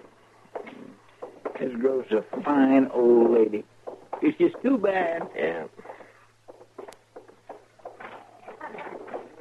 My goodness. Quite a crowd for a long bench tonight. Over here, Matt. Come on over here. Enjoy this. And there's Doc, Mr. Butt. Can you want to join him, mister? Yeah, might as well. Would you pardon me, please? Hello, Matt. Good to see you. Hello, Kitty. Can I get you something? Yeah, as a matter of fact, you can. The usual, if you don't mind. The same for me, Miss Kitty. We'll be over at the table there with Doc. All right, fine. I'll join you. Good. Pull up a chair, Matt. Chester. Join us solid, respectable citizens for a change. Well, there's some who would agree with you, Doc. How are you, Mr. Larkin? Hi, Marshal. Can I buy you a drink? Well, I got one coming, thanks. I just saw Miss Gross outside. She tells me she's going back east. Well, I can't say I'm sorry to hear it. For some reason, she seems to blame me for what her son did. Yeah. As a matter of fact, she just suggested that maybe you'd rob the bank yourself. You searched my house, Marshal. You surely don't... No, of course not. She was just talking out her hurts. She knows there's no sense to it. Well, I hope you don't put any stock in anything she said. Oh, I don't. The boy was guilty. His whole reaction going for that gun and all. Well, it showed he was. She just won't accept the fact, that's all. Well, a mother's relation to her son gets to be a funny kind of a thing sometimes. Especially when it's as close as that one was. Yes, I've thought time and again how odd it was that that boy had kept to himself so much. Well, she never gave him a chance to get out, mix, to grow. She ran his whole life on him, 24 hours a day. Well, they must have found some time, Doc. He thought up that robbery and then carried it out. Well, that's true, but I got a theory about that man.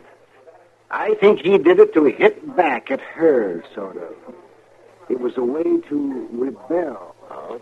Yeah, but Marvin wasn't never one to rebel much. Not against nobody. But he finally did. Oh, where you going, man? Wait a minute. Maybe he didn't rebel, Doc. What time have you got? Well, let me see here. It's 10:38, according to my gold watching shirt. 10:38. Chester. Well, here, I got a drink order. Later. Come on.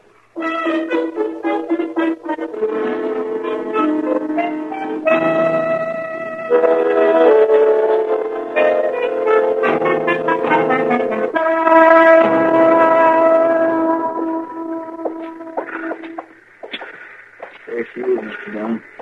Standing there with the mail sack down. Yeah, I see her. Things like this upset me something terrible. I swear to goodness, one of these days, I'm going to turn to dry farming to make a living. Sure you are, Chester, when they figure some way to take the work out of it. Miss Gross. Oh? Why, Marshal, it's quite a surprise. Yeah, I imagine it is. What? You know, you nearly got away with it. Another hour or so, and you'd have had it safe out of town. What are you talking about? I got to thinking about Marvin, the kind of boy he was, and how he always did what you told him to. He was a dutiful son, Marshal. Sure.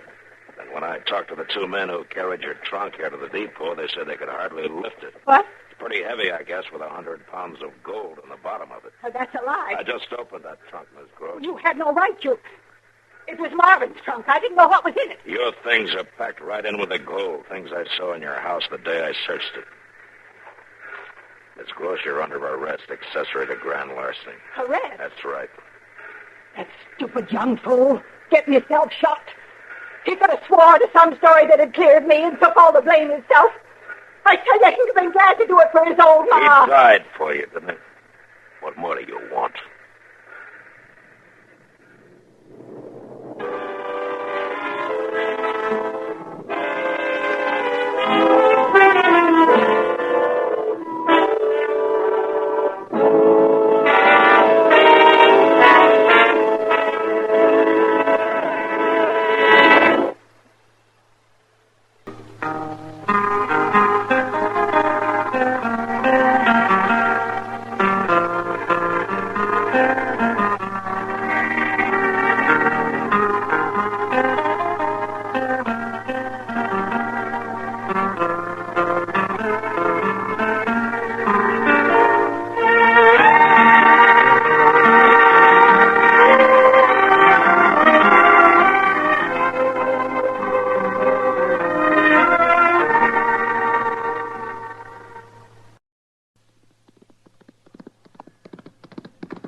Gunsmoke.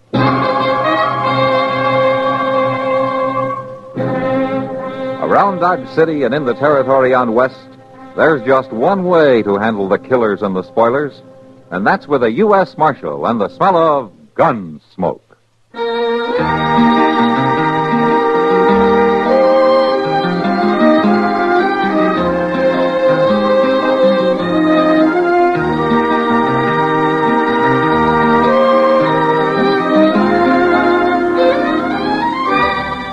Gunsmoke, starring William Conrad. The story of the violence that moved west with young America. And the story of a man who moved with it. I'm that man, Matt Dillon, United States Marshal. The first man they look for and the last they want to meet. It's a chancy job, and it makes a man watchful and a little lonely.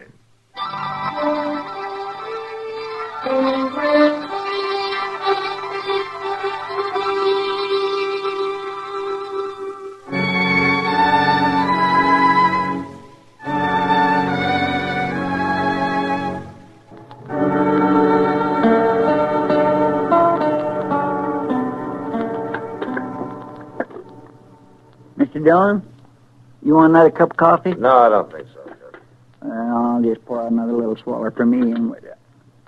Mr. Dillon, come here and look out this window. What? For gracious sakes, come here. What are you talking about? Oh, my goodness, look at that. Come here. Chester, what's the matter with you?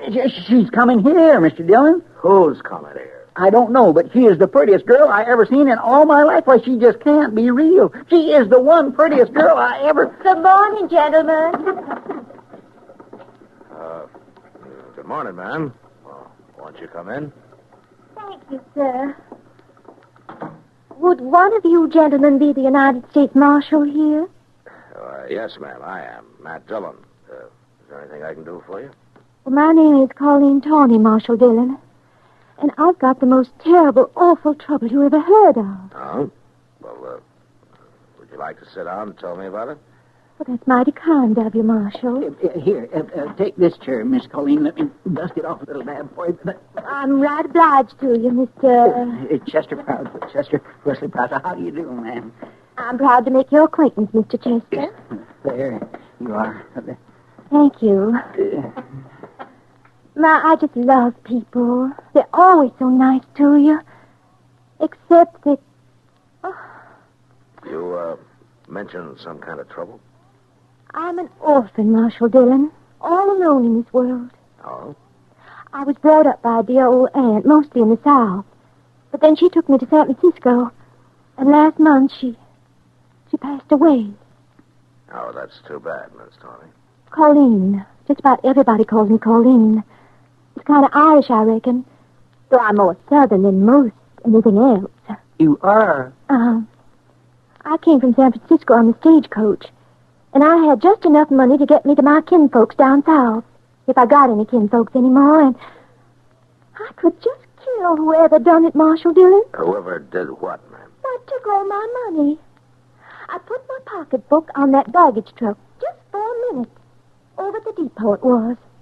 People are always so nice to you. You just don't think. Somebody robbed you, is that it? Every living cent I had in this world.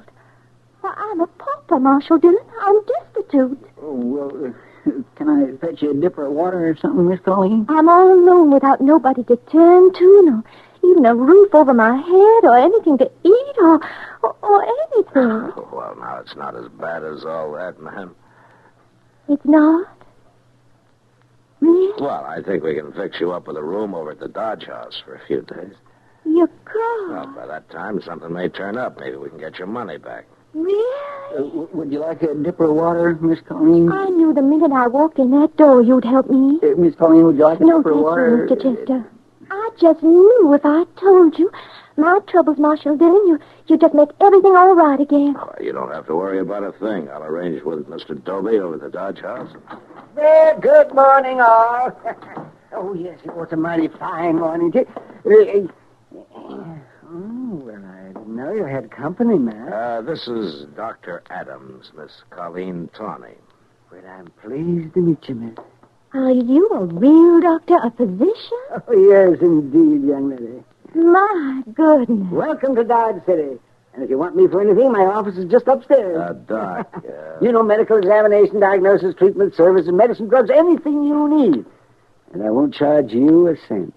Person has to look after his health, you know. Chester, will you take Miss Tony over to the Dodge house? I'd be glad to, Mr. Dillon. This way, ma'am. Oh, you're all just so nice. All these people are just wonderful. I'll be in touch with you, ma'am. I sure do hope so. Bye. Goodbye. Oh, Doc. There goes trouble. Trouble? A girl who looks like that? Why, Matt, she's like a dream in spring. She's as wide-eyed and helpless as a newborn baby. Yeah, Doc, that's exactly what I mean.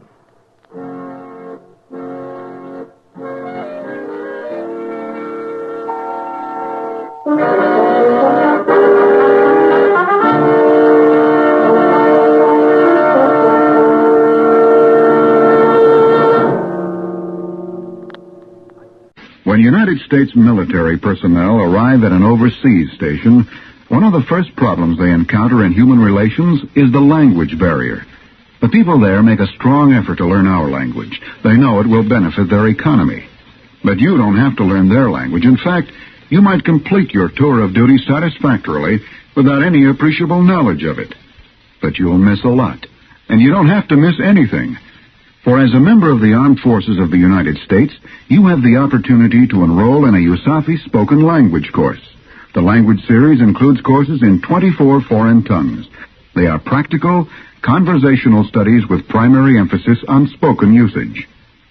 Inquire about a language course from your education officer. Join a group class. And when you've mastered the vocabulary, watch the faces light up as you greet people in their native tongue. It's one more version of Power Through Knowledge with USAFI.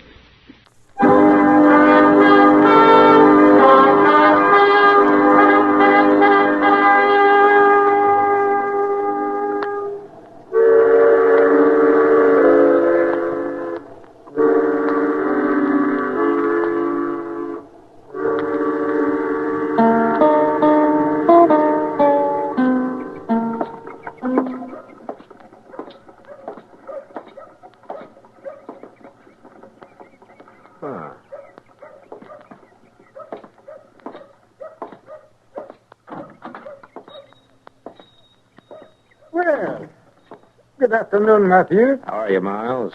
Something I can do for you, is there? Oh, no, I was just passing by and I saw Chester back there. Looks like he's stocking up for a trip or something.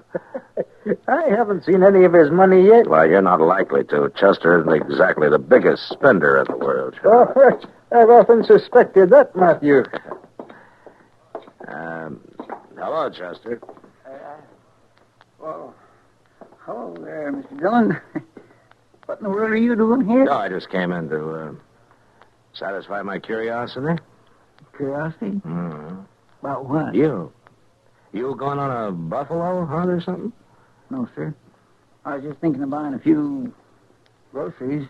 If I can find anything here that's fit to eat. Fit to eat? Oh, well, now, Mr. McTagg, I didn't mean nothing by that. I beg to tell you that you're in the establishment of Miles McTagg, a name that stands for principle, integrity, moral You're responsibility. getting started, and I didn't mean for you to get started. I'm a man who believes in honest toil for an honest profit, and no shilly-shallying around. A man who gives honest value on every item in the store. And whoever started that rumor about weevils in my flour barrel is an outright liar. Sure, Mr. McTagg, sure. Anybody can get weevils in hot weather. Well, of course they can. Yeah, well, now, are you really planning to buy anything, Chester? Well, sure I am. What? Well, whatever somebody could use if they're not set up to cook, if they're just living in one room. Well, a few pounds of beans and some cracklings ought to do it. Well, sure, for a mule skinner. I need something better than that. What's the matter with all this stuff you already got picked out, Chester? Well, now, sir, that's kind of what I had in mind. No? Beans and cracklings ain't fit for a lady. A lady? Ah, so that's it. Now I know what you're up to. Well, now, Mr. Oh, Colleen Tony, is it? Well, I haven't seen that girl yet, but she certainly must be something. She's got everybody turning handsprings, eh? Yeah, she sure has, Mom. Well, now, she's just a kid. Somebody's got to look after her, that's all. Somebody's already looking after her. I sent over a load of food a couple of hours ago. You did? Aye. Bull Riga bought it. Bull Rieger. He's old enough to be her father. He didn't act very fatherly. All dressed up as though he was going to a preaching. Well, fool. Well, now I hear it. He's quite the devil with the women, Chester. You're going to have to get up and hump some if you're going to run rivals with him. Look here. Never mind, Chester. Look, before you pay for this stuff, I think I'll go over and have a little talk with Miss Tony.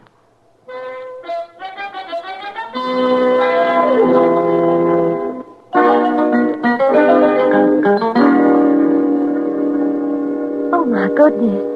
Oh, I'm just sure you must be mistaken, Marshal Dillon. Why, he seems to be about the nicest man a girl would ever want to meet. Look, Miss Tawny,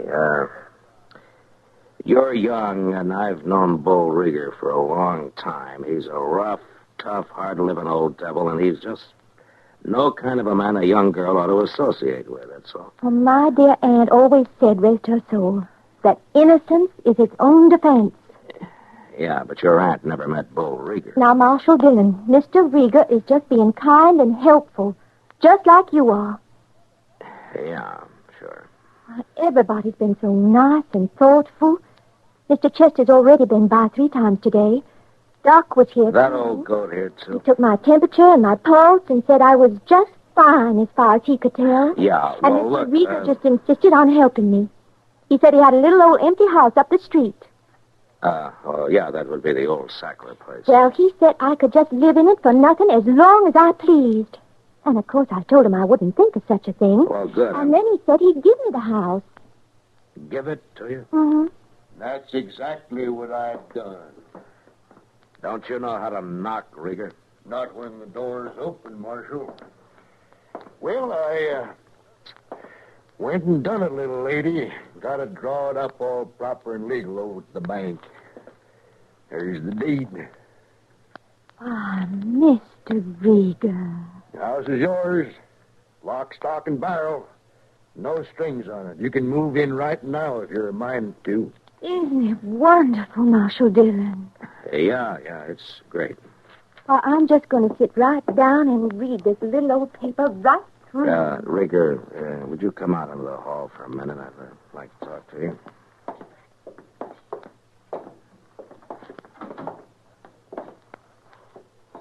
I know what you're going to say, Marshal. That girl's just a kid, Rieger. I'm aiming to marry that little lady, if she'll have me. You're what? Oh, I know, Marshal. I've been kind of cussed all my life, but you're seeing a changed man is standing here. I'd better be, Rieger. Or I'll change you myself, and don't you forget it.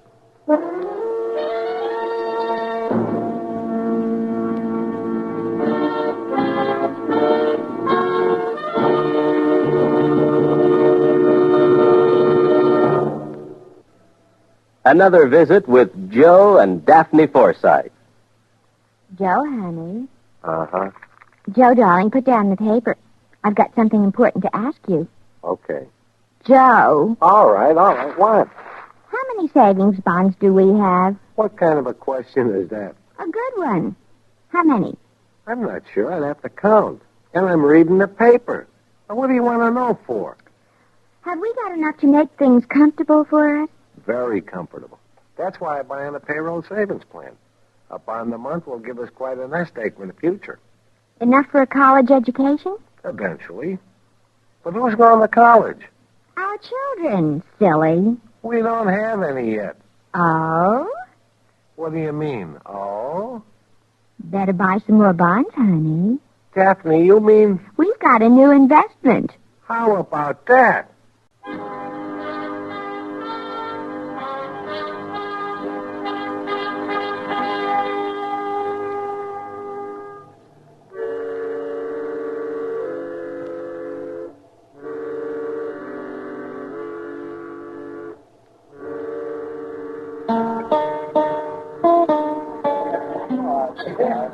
Matt, you men are all alike. Every last one of you. Is that something you just learned recently, Kitty? No.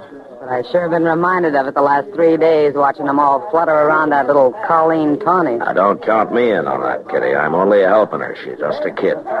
Well, she's done pretty well for just a kid. Flat broke 3 days ago. Now she's got a house of her own, enough food to last her a month. Well, Kitty. Chester runs over there 3 and 4 times a day with something else for her to eat. Doc stops by morning and night to check on her They health. feel sorry for her, Kitty. She's an orphan. She probably drowned her parents. Now, Kitty. Matt, I know these helpless little southern belles, especially the big green-eyed kind. Sam will never hire one here in the Long Branch, and I go right along with him. But why? Because all she has to do is bat those long eyelashes, and the men will start killing one another over her. Kitty, I've already told you no matter what I think, it's my job to protect her. Protect her. Look, Matt, do you think they put bars on a tiger's cage to protect the tiger? Oh, Kitty. All right, Matt. Oh, shut up. But I just hope you're all still on your feet when the smoke finally clears.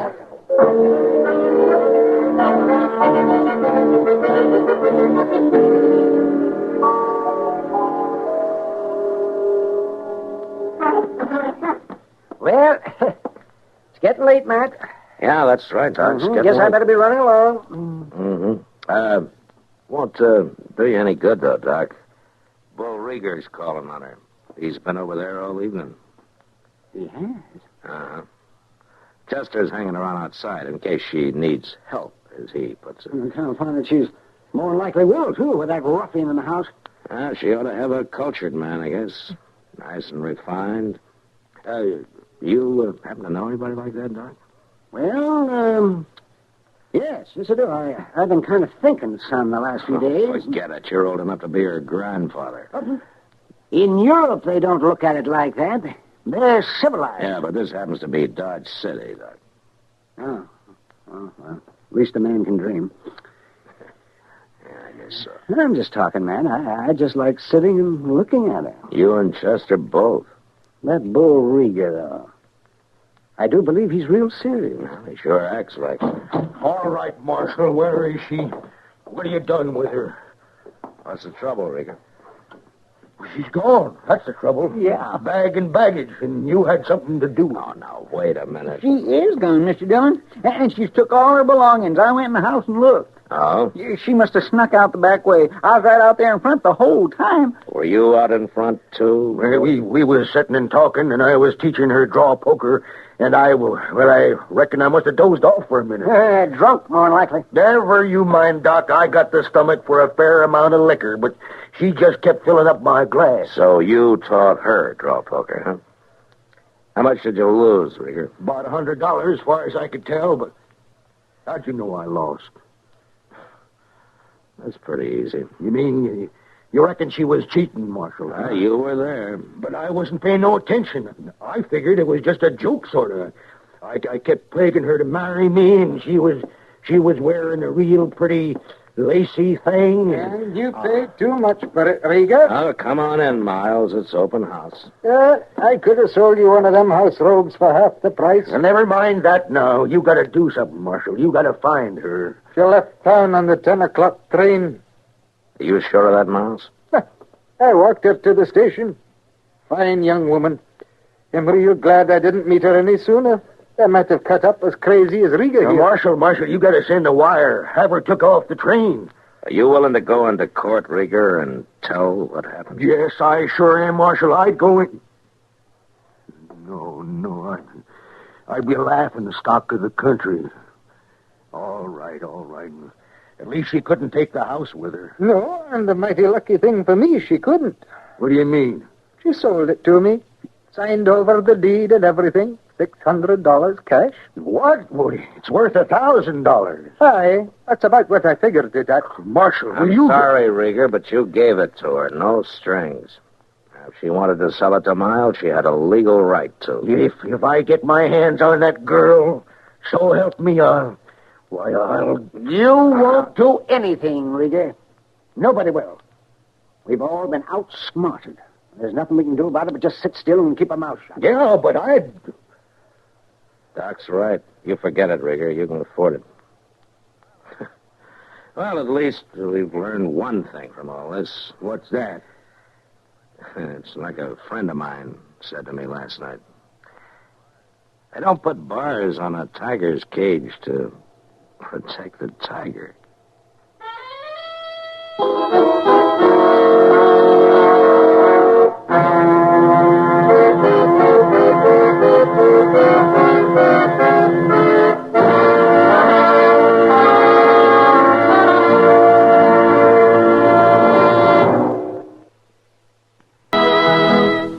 Gunsmoke. Produced and directed by Norman MacDonald. Stars William Conrad as Matt Dillon, U.S. Marshal. Featured in the cast were Parley Bear as Chester, Howard McNear as Doc, and Georgia Ellis as Kitty. George Walsh speaking.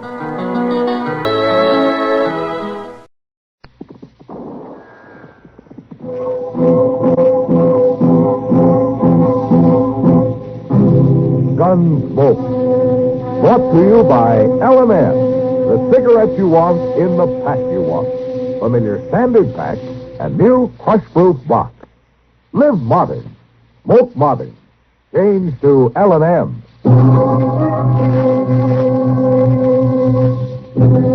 Around Dodge City and in the territory on West, there's just one way to handle the killers and the spoilers, and that's with a U.S. Marshal and the smell of gun smoke.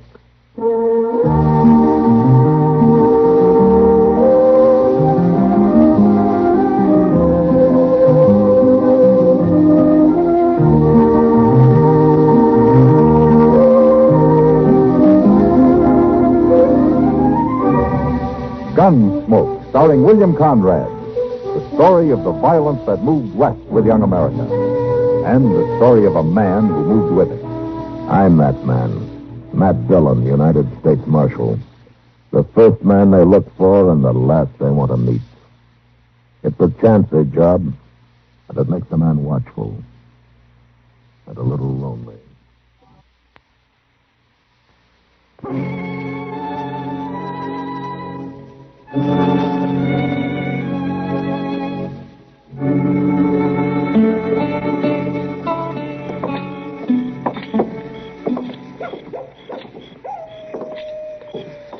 Just listen to that miserable old coyote, Mr. Dillon. Did you hear him? Yes, I heard him, Chet. We gonna stop in for long, Brad? There's no reason to. It's late. Looks too quiet for anything to be going on. Well, I was thinking I sure could do with some beer to go to bed on, if anybody was buying. All right. Come on. The place does sound kind of like a morgue tonight, don't it? Well, it won't the end of next month when the trail herds start rolling in. You'll be lucky to get your foot inside. Been waiting for you, Marshal. Get your hands up. Yeah, sure, Red. I won't argue with a shotgun. That's what we figured. Take his gun, Red. Yeah. You don't mind, do you, Marshal? Go ahead. Do what Hack says. He's the one who gives the orders, the way I hear it. You shut up, Marshal. Neither one of us gives orders. Huh? I didn't know you boys were in this part of the country. That's far enough right there. Unless you want to see this little lady here get her pretty looks all spoiled. Matt, I tried to think of some way to get word to you. That's all right, Kitty. Just take it easy. Yeah, that's the idea, Marshal. You too, just take it easy. Everything'll be all right. You got what you came after, Hack, or are you still trying to get it? We got it. We've been through all the boys' pockets, along with the safe and the cash box. Just fixing to leave when you stumbled in. We didn't have a chance, Matt. I walked in with the shotguns and said Kitty'd be the first one to go. Forget it, Doc. These boys, Tollett and Slade, are wanted in half a dozen states for bank robbery, stage holdup, How murder. come you were so quick to recognize us, Marshal? We ain't been around here before. No, but your pictures have. You must have slipped into Dodge pretty quiet, huh? That's right, Marshal. And going to slip out the same way. I suppose you line up over there with the rest of the targets. Go on.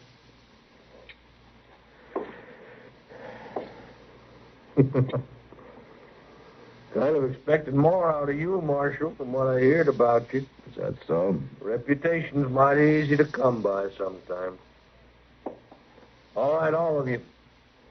We're riding out of here now. We don't aim to get followed. Fred, take her arm there. Here, where you going? Figure you boys won't be so likely to try nothing if you go along with us away. Matt? Do as they tell you, Kitty. You'll be all right. Anybody pokes his head out this door next few minutes gets it shot off. Same thing will happen to the lady. You keep the boys in line, Marshal. We've got a nice little town here. Been a pleasure to visit it. Let's go, Rick. What are we going to do, Mr. Dillon? Nothing, Chester. Oh, dang it, Matt. Let's get a posse going. Get some organized here. They took $14 off of me. You just going to stand there? Hold it, Doc. And the rest of you, shut up! Come down now. Take it easy and stay away from that door. Matt, we can't just let them ride out. Doc, they got Kitty with them, and they're killers. One move from us, and they'll do exactly what they said they'd do to her. Well, maybe they will anyway. We'll give her the best chance we're able. That's all we can do.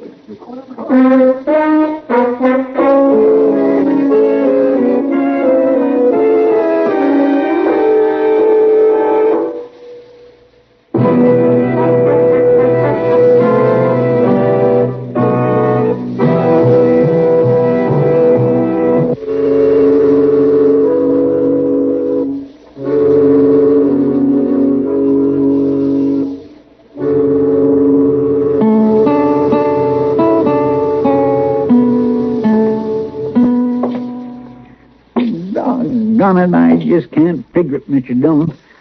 Well, we spent from midnight last night until noon today checking every trail out of Dodge. So Beale and his scouts have worked the river bottom for 10 miles each way. Yes, sir, I know. The whole countryside's on the lookout for them. 2 men and a woman. They can't just disappear. Well, they sure done it so far. Yeah, they sure done it so far. Come on, Chester, let's walk up the street and get something to eat, huh? All right. First time in all my recollection, I ain't had no appetite to speak of. Well, it won't help Kitty. You need to starve yourself. I got kind of a bad feeling ain't nothing going to help her, Mr. Dillon. Why not? I figure they've had time now to get far enough away they won't need her no longer. Why don't you shut up? Chester, I'm sorry. I didn't mean to talk to you like that. I can understand. Yeah, I guess we both do. Well, good afternoon, Matt. You, Chester. Hello, Doc. Did you find any trace of them? No, nothing. You, have a bite to eat with us? Well, I just ate about an hour ago, but I might sit down with you for some pie and some coffee. If Chester can spare a little. I ain't thinking much about food today, Doc. Oh, is that so? Well, Chester, if you ever reach my age, you'll realize come fire and brimstone, chaos and calamity, the first thing a man better look out for is his stomach. Yes, so as he starts going off his feed, he starts going downhill. You betcha. And when he starts to go down... Well, I sure hope Kitty's all right. We all hope so, Doc. Yeah. Hey, that was Kitty. Yes, that was down the street there somewhere. Yeah, come on. No wonder there was no trail. They never even left town. They planned to hole up for a night or two and then ride out after the search was all over. Miss Kitty must have broke loose for a minute, huh? Yeah. Matthew? Matthew. Save it, Miles. There's trouble up the street. That's not up the street. It's right over there in my store. What? Upstairs in the storage loft. By jing, he's right, Mr. Dillon. There's a pane of glass broke out up there. Aye. Yeah. Is there another window in the back, Miles? Aye. It's same as the one in the front. I reckon I've seen this all right. Chester, you go cover that back window, huh? Yes, sir.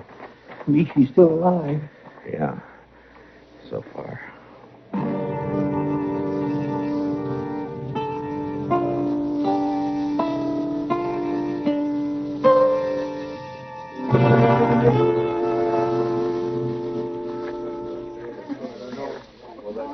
They're certainly mighty quiet up there, Matthew. Nothing to talk about, I guess. Well, they know they can't get out of there. No, Doc, and we can't get in. Matt, suppose we set fire to the building. Oh, no, you're not. You're not setting fire to my store. Not if they stay up there for the next year, you're not. They just didn't have Kitty up there with them, it'd be easy. Sure, just wait for them to starve out. Or else burn the place down. Will you stop saying that, Doc? Well, it's going to be dark before long, Matt. Yeah, I know. Oh, why don't they give up? They know they haven't got a chance. They have as long as they got Kitty, Doc. I don't know, maybe they're finally ready to talk. Hey, Red!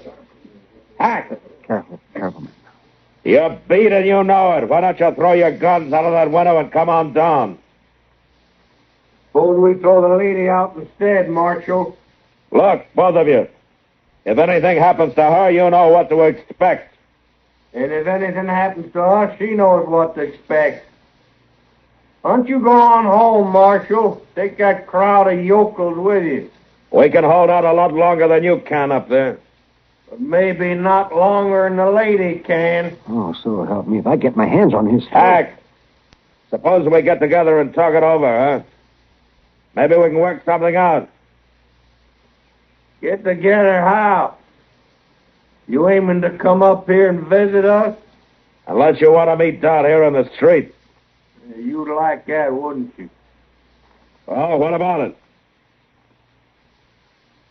Come by yourself?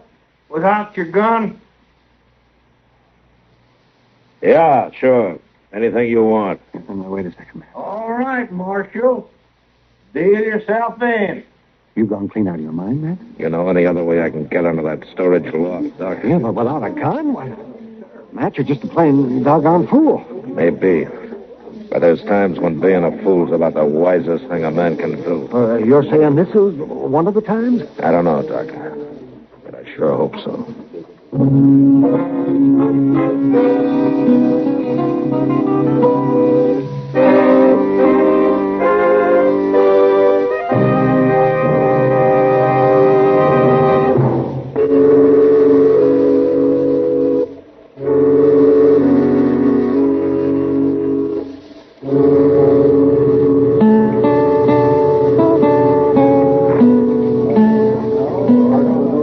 Doc, take care of my gun, will you?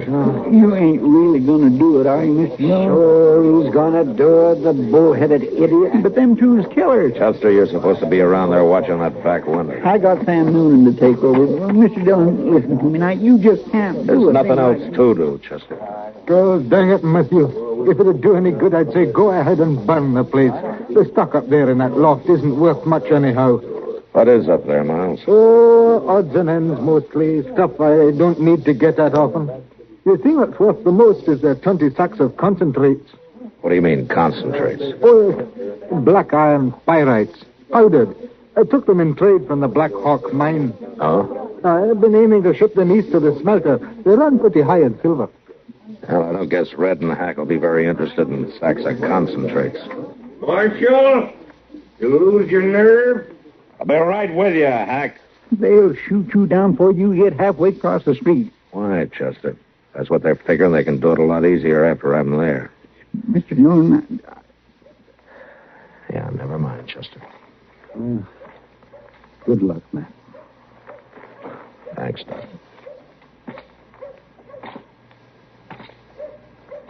You make a mighty fine target down there, Marshal.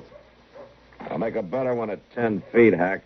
If you can keep your nerve that close. You listen to him, Red. He talks real brave, don't he? The stairs is over there to the side, Marshal. I know that. It's my town, Hack, remember? You don't run it too good, you know.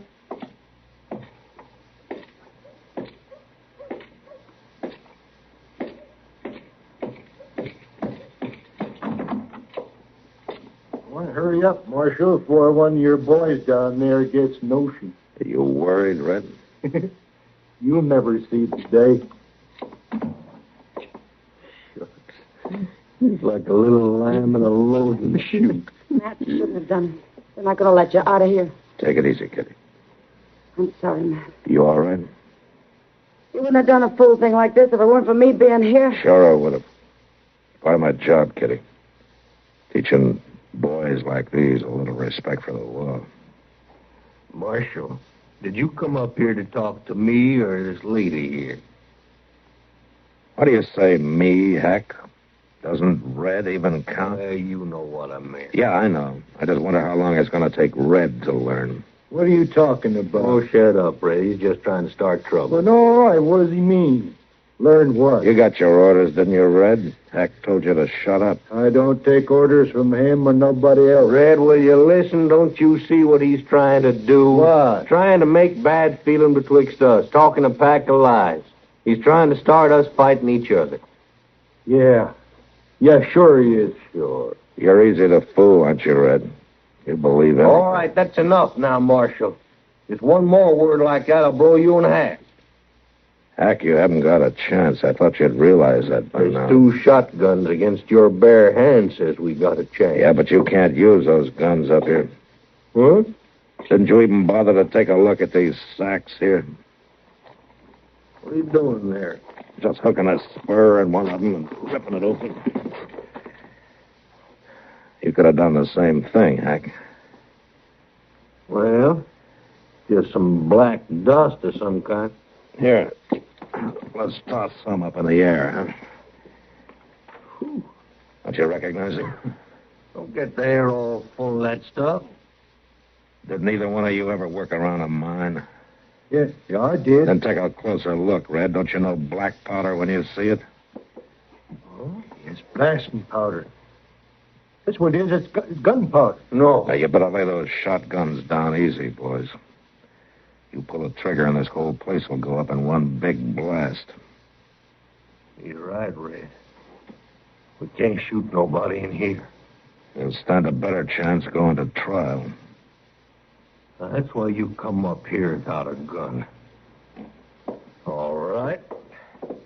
Won't use my gun. But we're still 2 against 1, Marshal.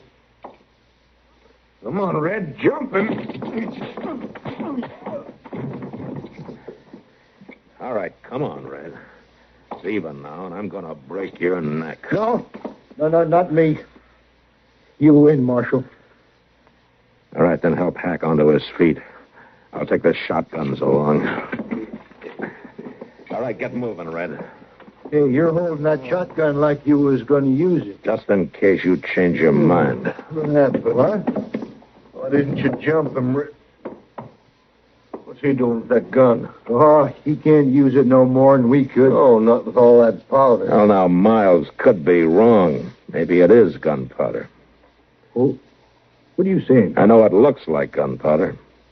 But if it is, Miles got fooled. He bought it for concentrates. Black iron pyrites. It ain't gunpowder. He fooled us. A liar? How about that? A lawman.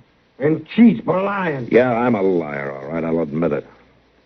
But it beats being what you are. All right, now get moving. Down those stairs. Go on.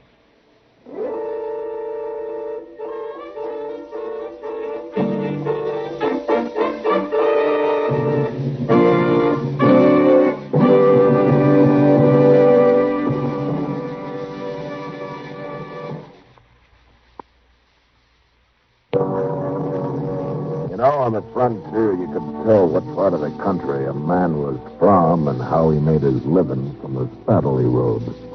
Center fire, 3/4 rig, Cheyenne wool, Mexican, California, or McClellan. The only trouble was, you still couldn't know whether he was out to kill you or not. Gunsmoke, produced and directed by Norman McDonald, stars William Conrad as Matt Dillon, U.S. Marshal. The story was specially written for Gunsmoke by Les Crutchfield, with editorial supervision by John Meston. The music was composed and conducted by Rex Corey.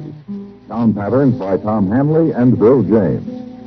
Featured in the cast were Lawrence Dobkin, Ben Wright, and John Daner. Harley Bear is Chester, Howard McNear is Doc, and Georgia Ellis is Kitty. Join us again next week for another story on Gunsmoke. This is the CBS Radio Network.